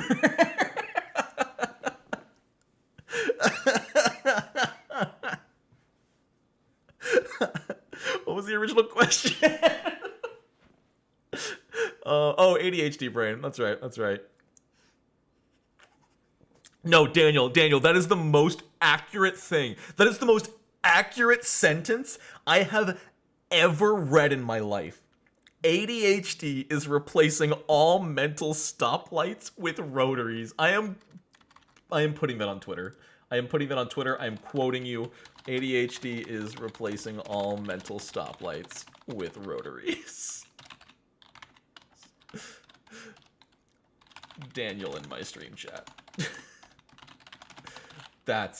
That's just spectacular, and I love everything about it. Holy cow. Oh, I could have just added you? Oh, I'll add you in the comments. I don't know, there's so many people on Twitter. There's too many people on Twitter. The very last one. Cool. Tagged. I hope that's actually you. That'll be awkward if not. But yeah, no, so that's how my brain works. Isn't it delightful? Isn't it just delightful how my brain works? What are we talking about? Questions? Q&As or something? The top tweet? What was the top tweet? I don't even see. Oh, that one over the Post Malone thing? I haven't read that one yet. Looks popular, though. Too bad for stop signs. I can't read. I choose not to read. I can read when I really want to, but I manually choose not to. Can you explain the rules for blind character? Blind from creation? Technically, blind from creation is the same as the blinded condition. You have to roll a flat 11 or higher to successfully target something. Whether this is an attack, if you're healing an ally, if anything requires a target, you have a 50% chance to fail. That is it. Whether you're blinded by a spell or blinded physically, that's how it works. Playing a blinded character as a GM, I couldn't recommend it. It would get really old really fast. Not only just because it would feel bad to miss, but it would also slow things down. You know, it would slow down combat if you're missing literally every other attack. But yeah. Any chance of new snacks and foods for the chef? Maybe. Maybe in Sinclair's. We'll see what's happening.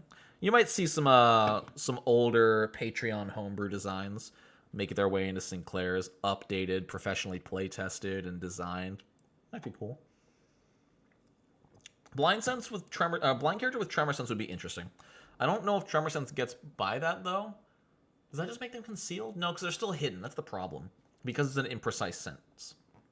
Because it's imprecise, they stay hidden. You know they're there, and you know where they. Maybe does that make them concealed? Am I stupid? Imprecise sense. Let me see.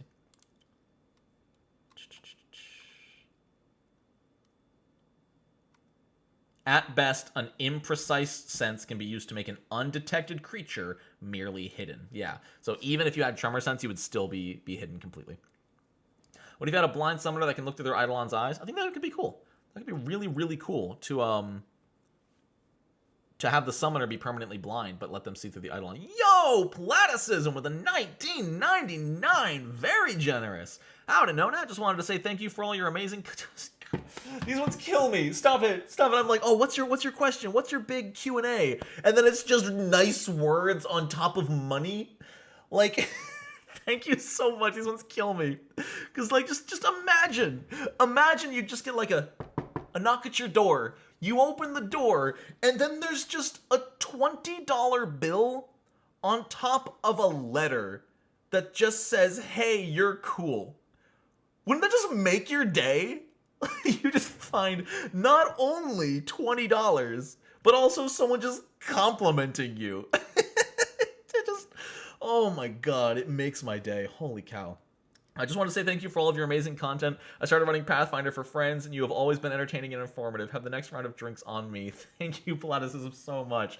Cheers to you. That $20 is going to buy too much Dr. Pepper. No, I'm not buying more after this. I got 2 12-packs of Dr. Pepper over the last weekend, and it's been great. It's delicious. I have not, like, had soda regularly for, like, the last 3 or 4 years, and it's getting dangerously close to being like, yeah, I should have this in the house all the time. Because I'm drinking, like, 4 of these a day instead of water, and it's really bad. Thank you, Platicism, and thank you, McFatson, for another 5. If you're super tired and fail against a sleep spell, does it transition into natural sleep when the spell wears off? That is the kind of thing I would give a hero point for. If a player was exhausted, like they had the exhausted condition, they had not slept in 48 hours, and they got hit with a sleep spell, I mean, the problem is before that, I would probably have them suffer from a penalty. If they had the exhausted condition, I would probably have them take a 1 stage lower save versus a sleep spell. But if they were like, no, I'm just going to stay asleep, I'd be like, nice, take a hero point. Because, you know, a lot of the times for me, if you take a disadvantage on purpose, like that makes sense in context, I will give a hero point for that almost all the time. Whether you're wasting time, wasting a resource, something like that, I will usually give a reward for that. I'd be suspicious, actually, the letter is poison. I've made a major GM achievement, level 1 to 20 with the same group in Extinction Curse over 3 years. Wow! Big claps, big claps. I have never gotten a game to 20. My longest running group game with the same group is actually my 3.5 campaign. We started probably 6 months before quarantine, and we just played. Now, I don't know how many sessions we've actually played is the problem. We're weekly, but we take a lot of weeks off. You know, there's only 4 of us. If one person isn't feeling up for it, we're not going to play a 3-man game. So we've been playing for 3 years, but we might have only played like 50 sessions. You know what I'm saying?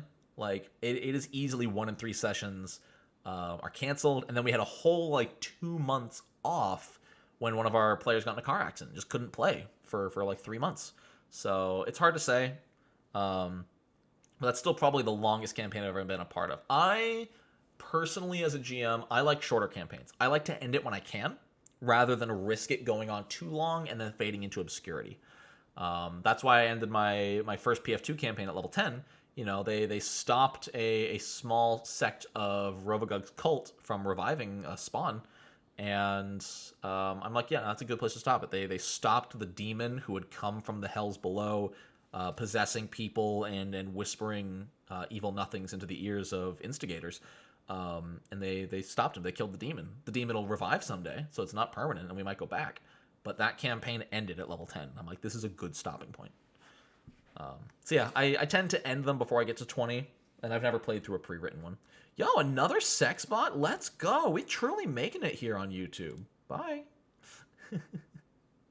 Oh my god, they're sending so many. Let's see. I'm close. My characters are 16. Abomination vaults to Ruby Phoenix. That's a cool overlap. I like that. The one I want to do so bad. And I am going to run a new game. Maybe I'll do this without telling them. I want to run Emerald Spire. I'm going to be running a D&D 5e campaign with some friends. But maybe I'll convert Emerald Spire from 1st edition Pathfinder and just not tell them. That way I can just play through it, because I love the concept of Emerald Spire. I just want to play it. I recently played Lancer on Hexes. It was really fun, but doing maps sucks. Maps are rough. I will always vouch for Theater of the Mind. Theater of the Mind is my go-to. I will use a basic grid map with like very little detail if I have to, just for like complex fights with a lot of actors. But if I can, Theater of the Mind all day long. Typically rock square grids. Yeah, I've never done hex. No, that's not true. I've done hexploration once. It was okay. It didn't feel any better than just exploring, but it did give the players more direction. I have to ask the players how it was, because as a GM, there was no real benefit, and it was a lot of extra prep. But from the player's perspective, if it was better, then it was obviously worth it. Have you done short campaigns starting at high levels? I have not. I have not. Have I even done a high level one shot? I don't think I have. Like, I've done some stupid stuff in high school, but that was barely D&D. No, I've never even done a one shot at a high level. Most of my one shots are between levels 3 and 6. I've played in one actually. I played in one for Jasper's game day where I think we were like level 12 or 14 5e. I think that's the one. Lancer is basically 4e combat under the hood. It doesn't really work well with Theater of the Mind. That's too bad. Are you gonna try Owlbear Rodeo? Oh, they're making a 2.0? Owlbear Rodeo is fantastic. That's what I use. That's what me and my friends use is Owlbear Rodeo. It's so easy. Are they updating it? I will say, a lot of people think you can't play PF2 without grids. Yeah, I think it's really easy, honestly. So much of PF2 is in 30-foot increments. Like, most weapons, they're either going to have a 30-foot range increment or a 60-foot range increment, maybe 100-foot, but most battles are not going to be more than 100 feet across, max, unless you're, like, sniping someone.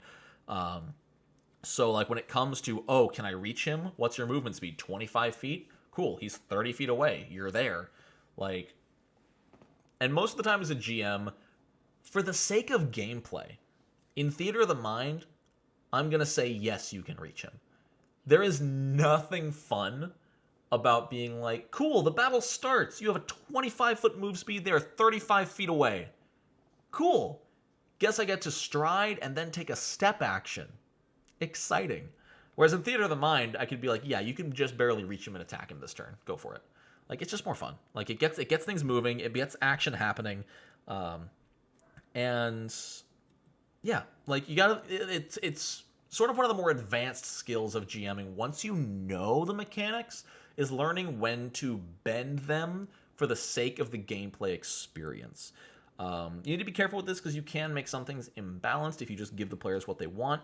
But the key is to give the players what they want without them knowing you're giving it to them.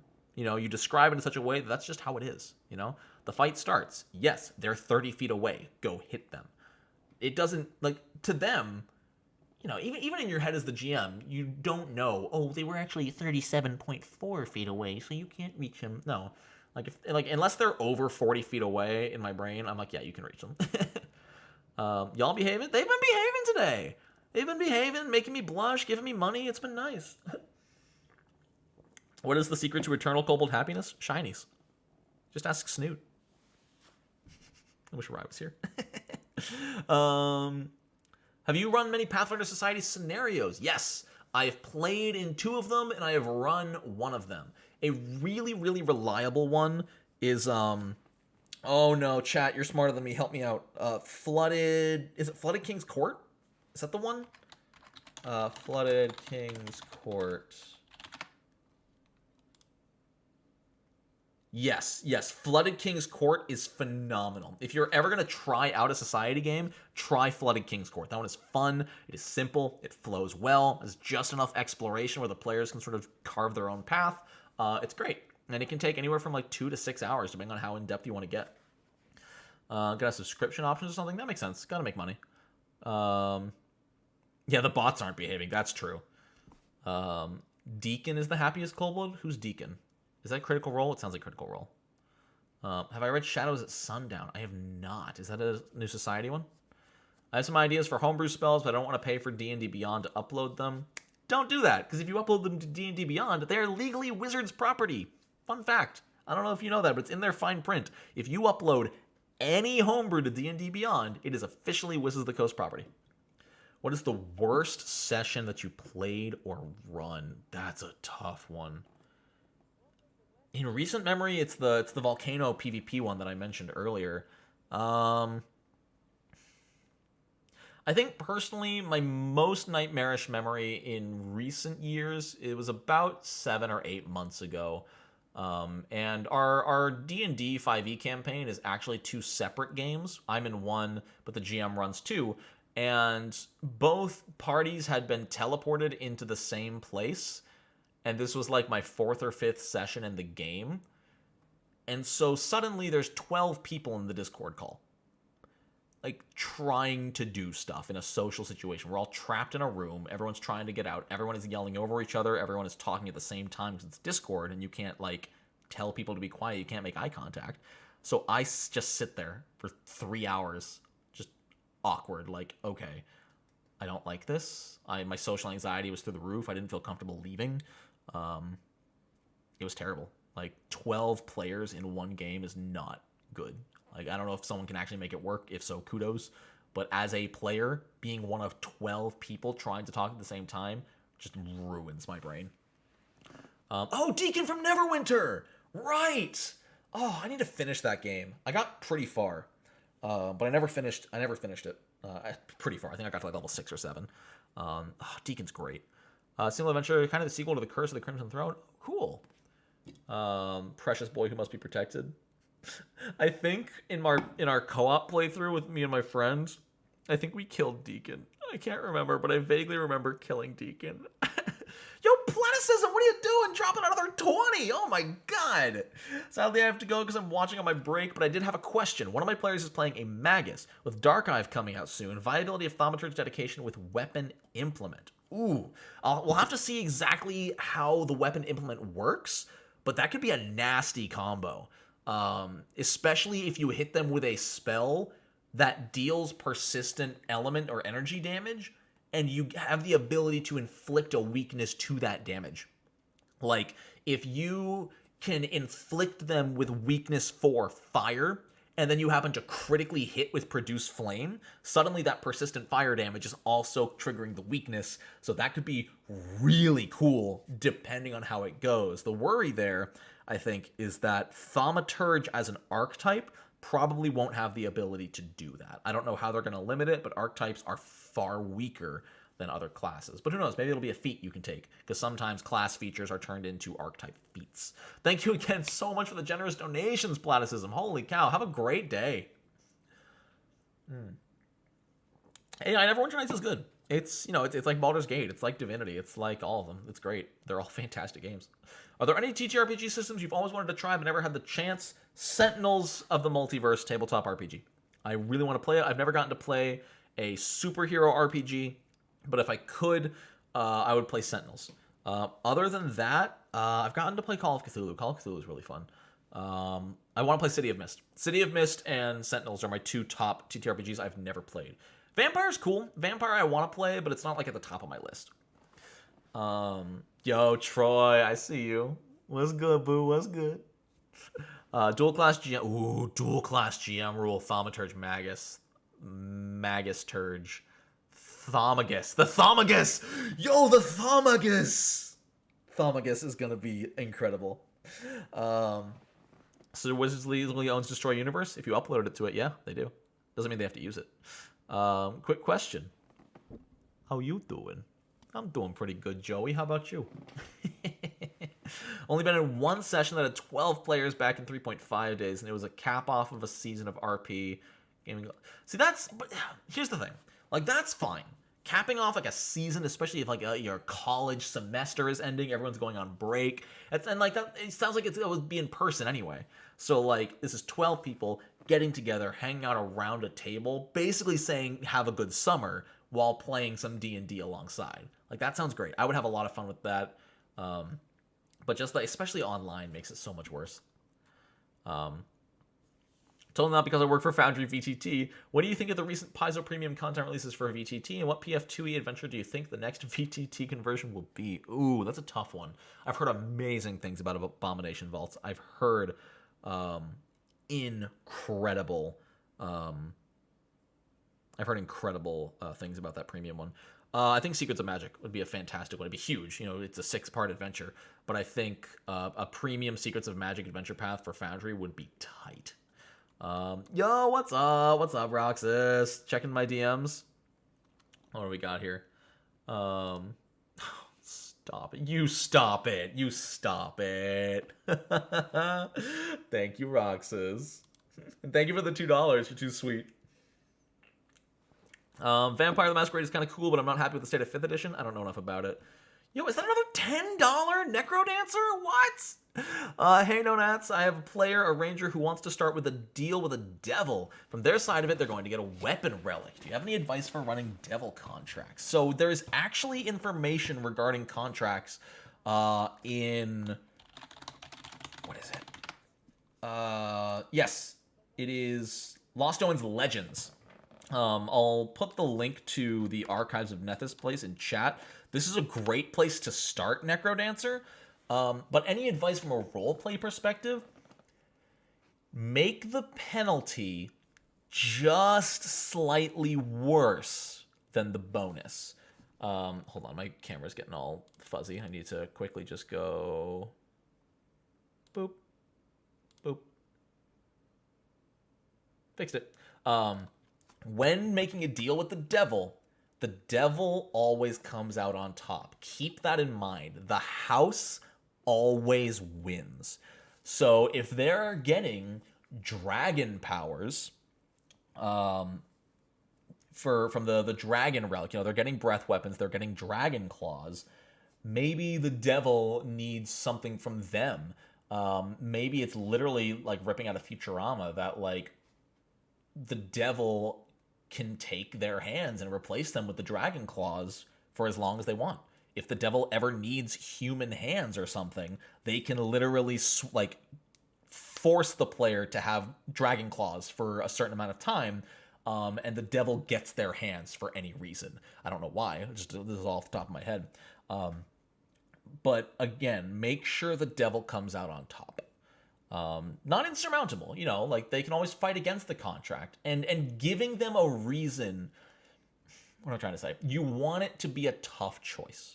You want it to be like, do I utilize this? Maybe give a penalty, something that happens whenever they activate the relic. Maybe because the relic is linked to the demon, they lose. I mean, losing hit points is a boring way to do it, but every time they activate it, they owe the demon something. Maybe they owe the demon a blood sacrifice. Maybe they owe them the soul of a victim. Maybe if they have the dragon claws from the relic, anyone they kill, the soul goes directly to the demon, so that basically that's how the demon comes out on top. The player got stronger because they get dragon claws, but that's a one-time sort of power-up, except for as the relic gets stronger. But, as they kill things, the demon is collecting souls. The demon is also getting stronger as they kill things with those dragon claws. Make something that feeds the demon. Feed the demon. Sounds like a really good slogan for a snack. Have you seen anything with Scion? You play as children of the gods and titans in the modern age. I have not seen Scion, but one of my patrons was talking to me about... What was it? Let me see if I can find it. Is it this one? I forget the name of it. You play as gods. You literally play as gods, starting as a level 1 god and growing in power as a god. You build a following, you gain more powers as your following improves and whatnot. It is super cool. But I can't think of the name of it. Maybe someone in chat can help me out. Is it God? It might be Godbound. Godbound, is that it? Yes, it's Godbound. Yeah, I know Godbound. I don't know Scion, but I know Godbound. Godbound is super cool. Oh, the bots. Y'all think they're actually the best adult dating site? Do you think naked-hd.fun would sponsor me? The thematics of Scion and the mechanics always fall short. That's too bad. Con, lose your human hands. Pros gain dragon claws. Devil contract I did was after the party was level 10. The devil would come to their aid 3 times, but until they used all 3, anyone they killed would belong to the devil. That's a really solid one. Devils want souls. Devils collect souls. So making it so anyone your players kill go to the devil is huge. Okay. I'm planning on getting a PF2 game started in my collection next semester. Got any recommendations for getting busy college students to play PF2? Tell them it's free. Make sure they know that all of the rules and all of the content for character creation is all free, and they don't need to spend a cent. They don't need to buy books on D&D Beyond. They don't need to buy physical books. Anything they want up to the most recent releases of Guns and Gears is free on Archives of Nethys. If I knew that when I was in college, I would have swarmed to Pathfinder. Let's see. Never heard of Godbound? It's good. It's good. It's got some really, really... Oh, yo, Poison Salami, you're right there. I think you're the one who told me about it. Oh, man. Hopefully YouTube actually does something about it. They won't. Don't worry, they won't. Should I'm late? Hey, no, not making my own game. It's a pulp Western apocalypse RPG with tons of cryptid North American legends. Ooh, almost sounds like Wasteland, which I love. A bit lethal, a bit dystopian. That sounds a lot like Wasteland. If you've ever checked those up, Wonderboy, look up the Wasteland video games. They are fantastic, and I bet you get a lot of inspiration from them. Do you think there's room in the market? Maybe. The market has not been taken over by Hasbro. Hasbro owns the fantasy market, and they don't even own a monopoly on it. They just own a large share. Wasteland 3 is one of the best co-op games I've ever played. It's funny as hell. I rarely laughed harder. Yeah, like Wasteland 3, Wonderboy, play through that on Steam. If it goes on sale, pick that up and play through. You will get so much inspiration. And anyone can learn a lot about comedic writing. Wasteland 3 has such a good balance of comedy and serious. It's like 7-3. Like 7 comedic, 3 serious. There's just enough serious writing and serious moments that it keeps you down to earth, and it makes the funny moments that much better. Oh my god. I like to run a lot of grounded games, so Godbound sort of has a higher scale than I like. Fair. That's totally fair. Yeah, if you don't want to run high fantasy, don't play Gods. Wasteland 3 is free on Game Pass? Oh my god, that's a steal. What a great game. Yeah, and the character advancement in that is great too. I would play a Wasteland TTRPG, straight up. Does that exist? Because it's a TTRPG in everything but the word in the video game form. Wasteland TTRPG. No, it's not. It's just a Baldur's Gate style RPG. I can't believe that's a missed opportunity. Speaking of free things, have you heard about the critically acclaimed MMORPG Final Fantasy XIV that has a free trial up to level 60, including the Heaven's Word expansion? No, can you tell me about it? Running a dual-class campaign with a PC who's a magic ninja haunted by a primordial chaos spirit. PC will be monk something. Secondary, if they're haunted by a spirit, which might be best? Like a divine... primordial chaos. No, I think an occult witch would be great. If you can pick a patron that lines with the spirit, so that the spirit that's haunting the monk is also their patron, granting them power. I don't know how the familiar would fit in unless you play it like Persona with a little cat familiar who's just like, hey, I'm here. You don't have to like me, but I'm here, and I'm part of your power. It could be cool. Wasteland 3 definitely made the game significantly easier, which was tough to adapt to for me. Wasteland 3 had some tough moments though. Like it's easy to get like really powerful, but if like we played on normal and we wiped a few times, like the wrong gas tank or some good rolls from an enemy can just ruin you. From a Foundry VTT perspective, I think the fantasy market being owned by Hasbro is largely just a byproduct of their marketing machine. True. They're loud. They market a lot, so it seems like they do. Remember to extol the values of Yakuza 0.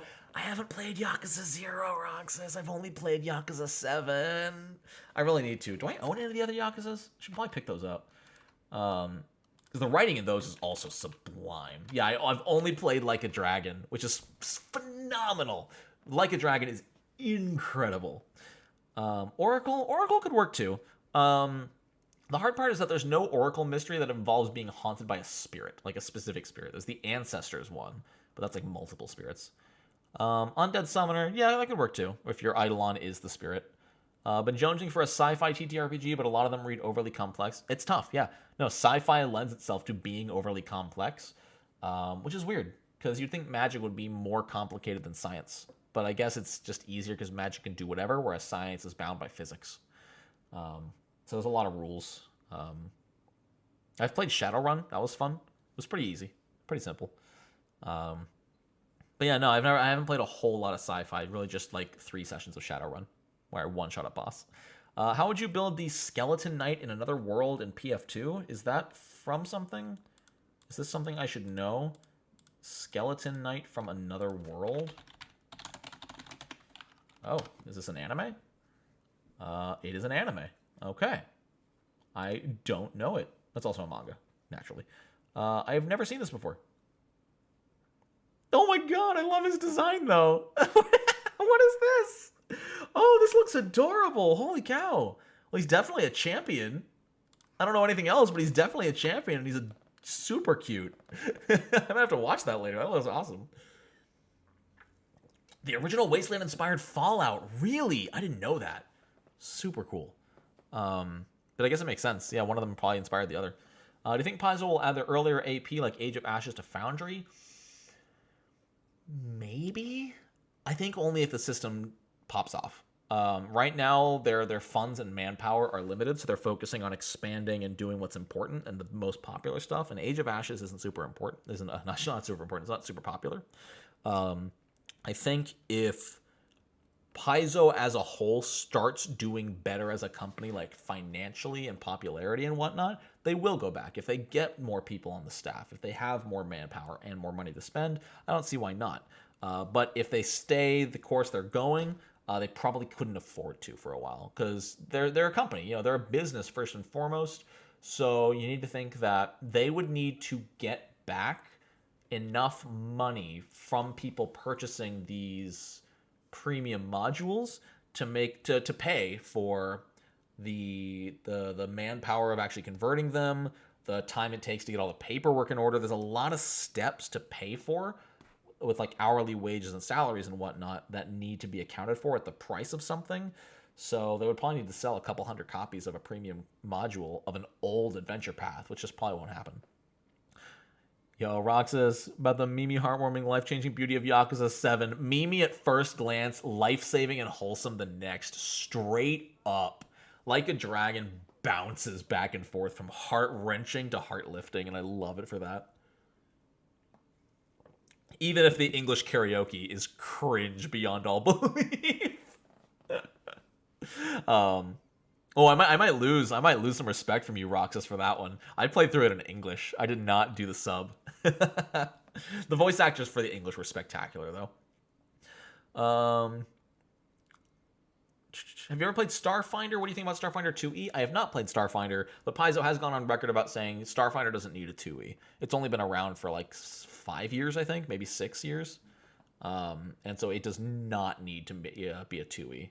And apparently a lot of PF2, like a lot of what ended up being core content for PF2 was actually tested by adding it to Starfinder first. I think Starfinder is in a fine place. Everyone who plays it loves it. I've never heard someone play Starfinder and be like, I don't like this. I'd love to make Rimuru Tempest to Pathfinder 2E, though. A slime Ancestry with power copying abilities would be too OP. Probably. You might be able to balance it by only allowing them to copy an ally, but even then it would get weird. It'd be too easy to make some broken stuff, I think. For a Wild West RPG with weird stuff, try Deadlands. Sounds interesting.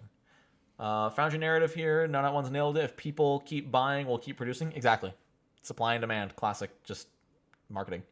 Ever play Mutants and Masterminds? No, I have not, but I've heard good things. If so, thoughts on that versus other superhero systems? Yeah, sorry, I haven't played it, so I can't really say. But I've heard good things. You know, there's a lot of systems I've heard good things. I've heard good things about that one. Not just superhero, but I've heard good things about kids on bikes. I've heard amazing things about Monster of the Week. There's a lot of systems I still need to try, but there's just not enough days in the year.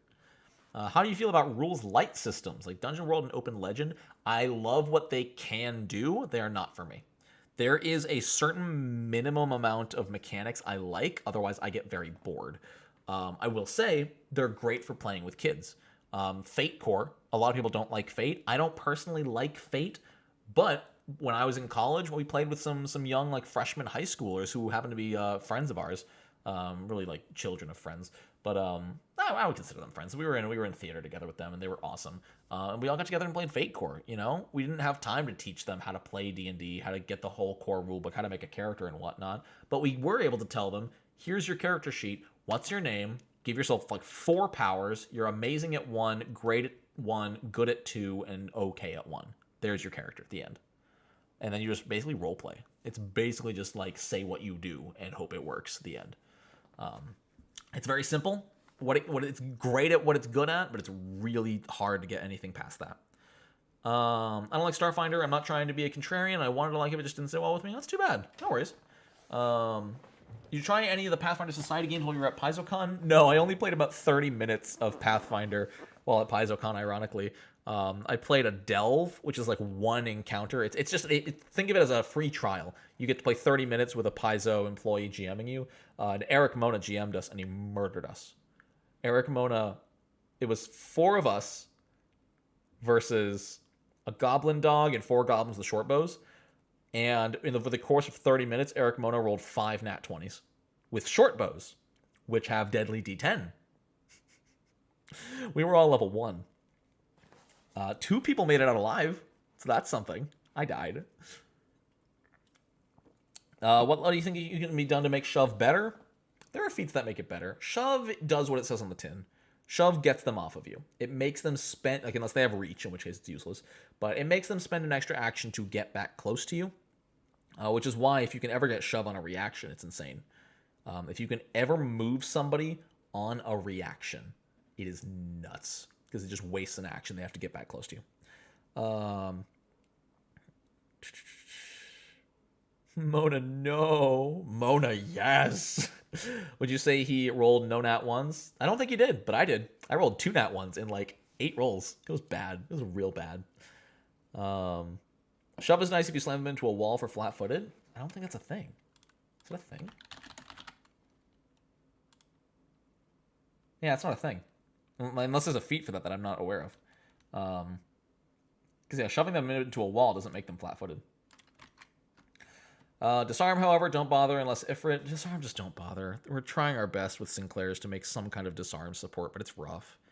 Disarm was very, very, very difficult to balance. And I understand why they're scared, because if Disarm's normal success was to remove their weapon, everybody would just disarm everybody. Everyone would just, there would be no weapons. You know, the enemies would disarm the players would disarm the enemies, and we would enter into a world where just natural attacks are better. Monks and animal instinct barbarians would reign supreme because they can't be disarmed. It would be too strong. So there's got to be a middle ground somewhere, but it's hard to find. There's a fighter feat line that does that with Shove. Okay. Hey. Dub Ichi is okay, you admit it. Dub Ichi is fantastic. It's not Ichiban. Oh, it's been like 2 years since I played that. Holy cow. Not Ichigo. Oh my god, what's his name? Oh no, my brain. Hold on, I have to look this up because my brain. It's what is his name? Ijincho, that's right. That's right. The reason I don't know him as Ijincho is because in the English dub, they call him. Oh no, Ichiban. It is Ichiban. I was right. Okay, no, it was Ichiban. Ichiban Kasuga. I'm just. Don't ever listen to me talk. Just sit in my stream. You disarmed the monk. Oh no.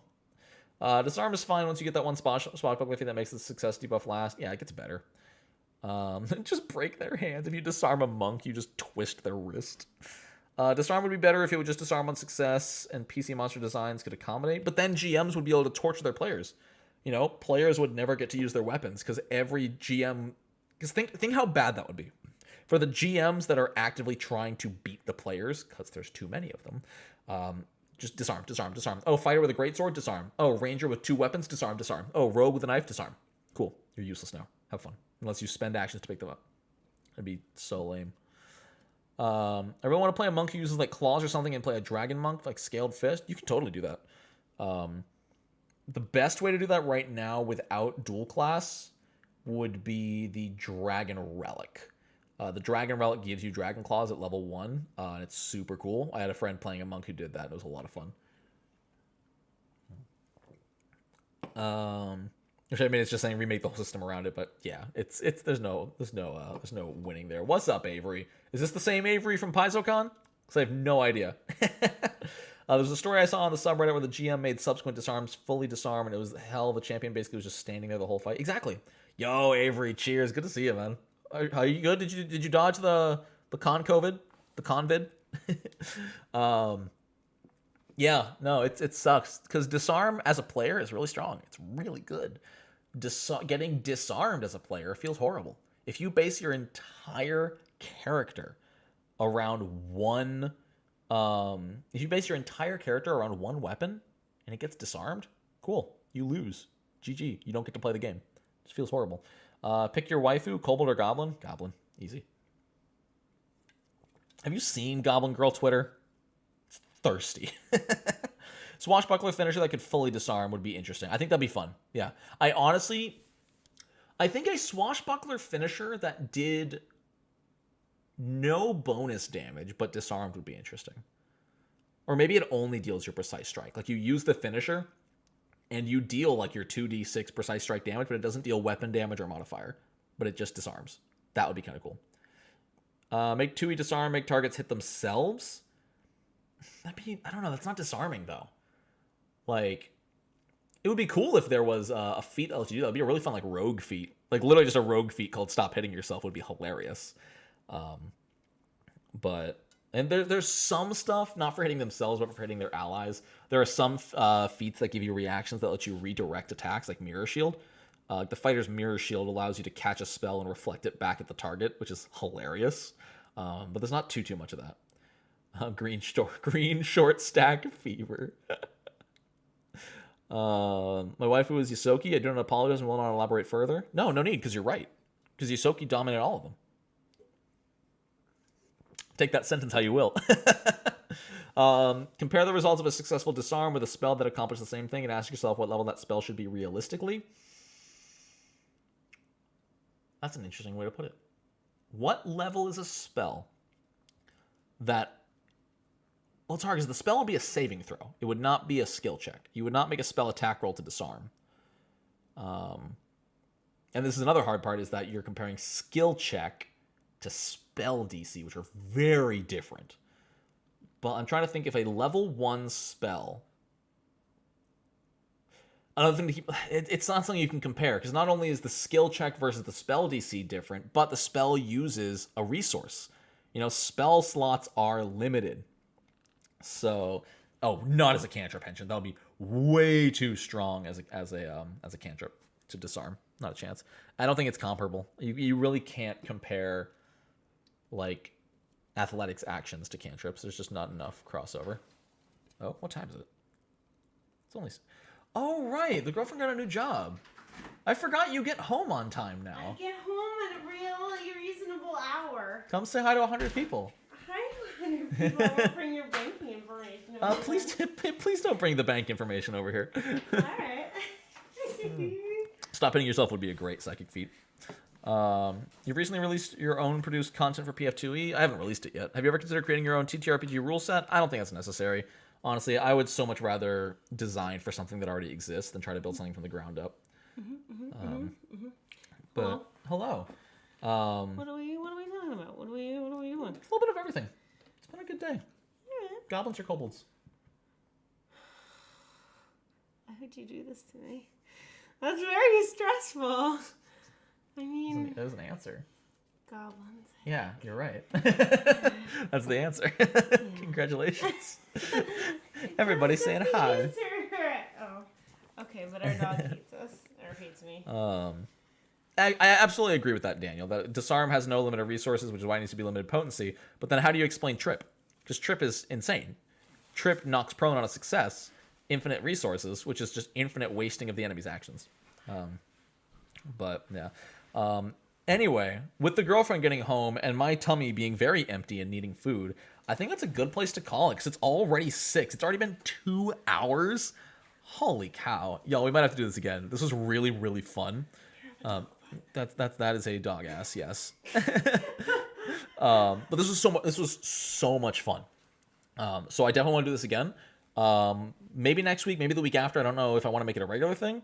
But I am on the East Coast, yes. So it is 6 p.m. and I have not eaten lunch or dinner. So I'm gonna go do that. Yo, thanks for being here, guys. This was a lot of fun. Thank you to everyone who donated. You freaking generous, wild people.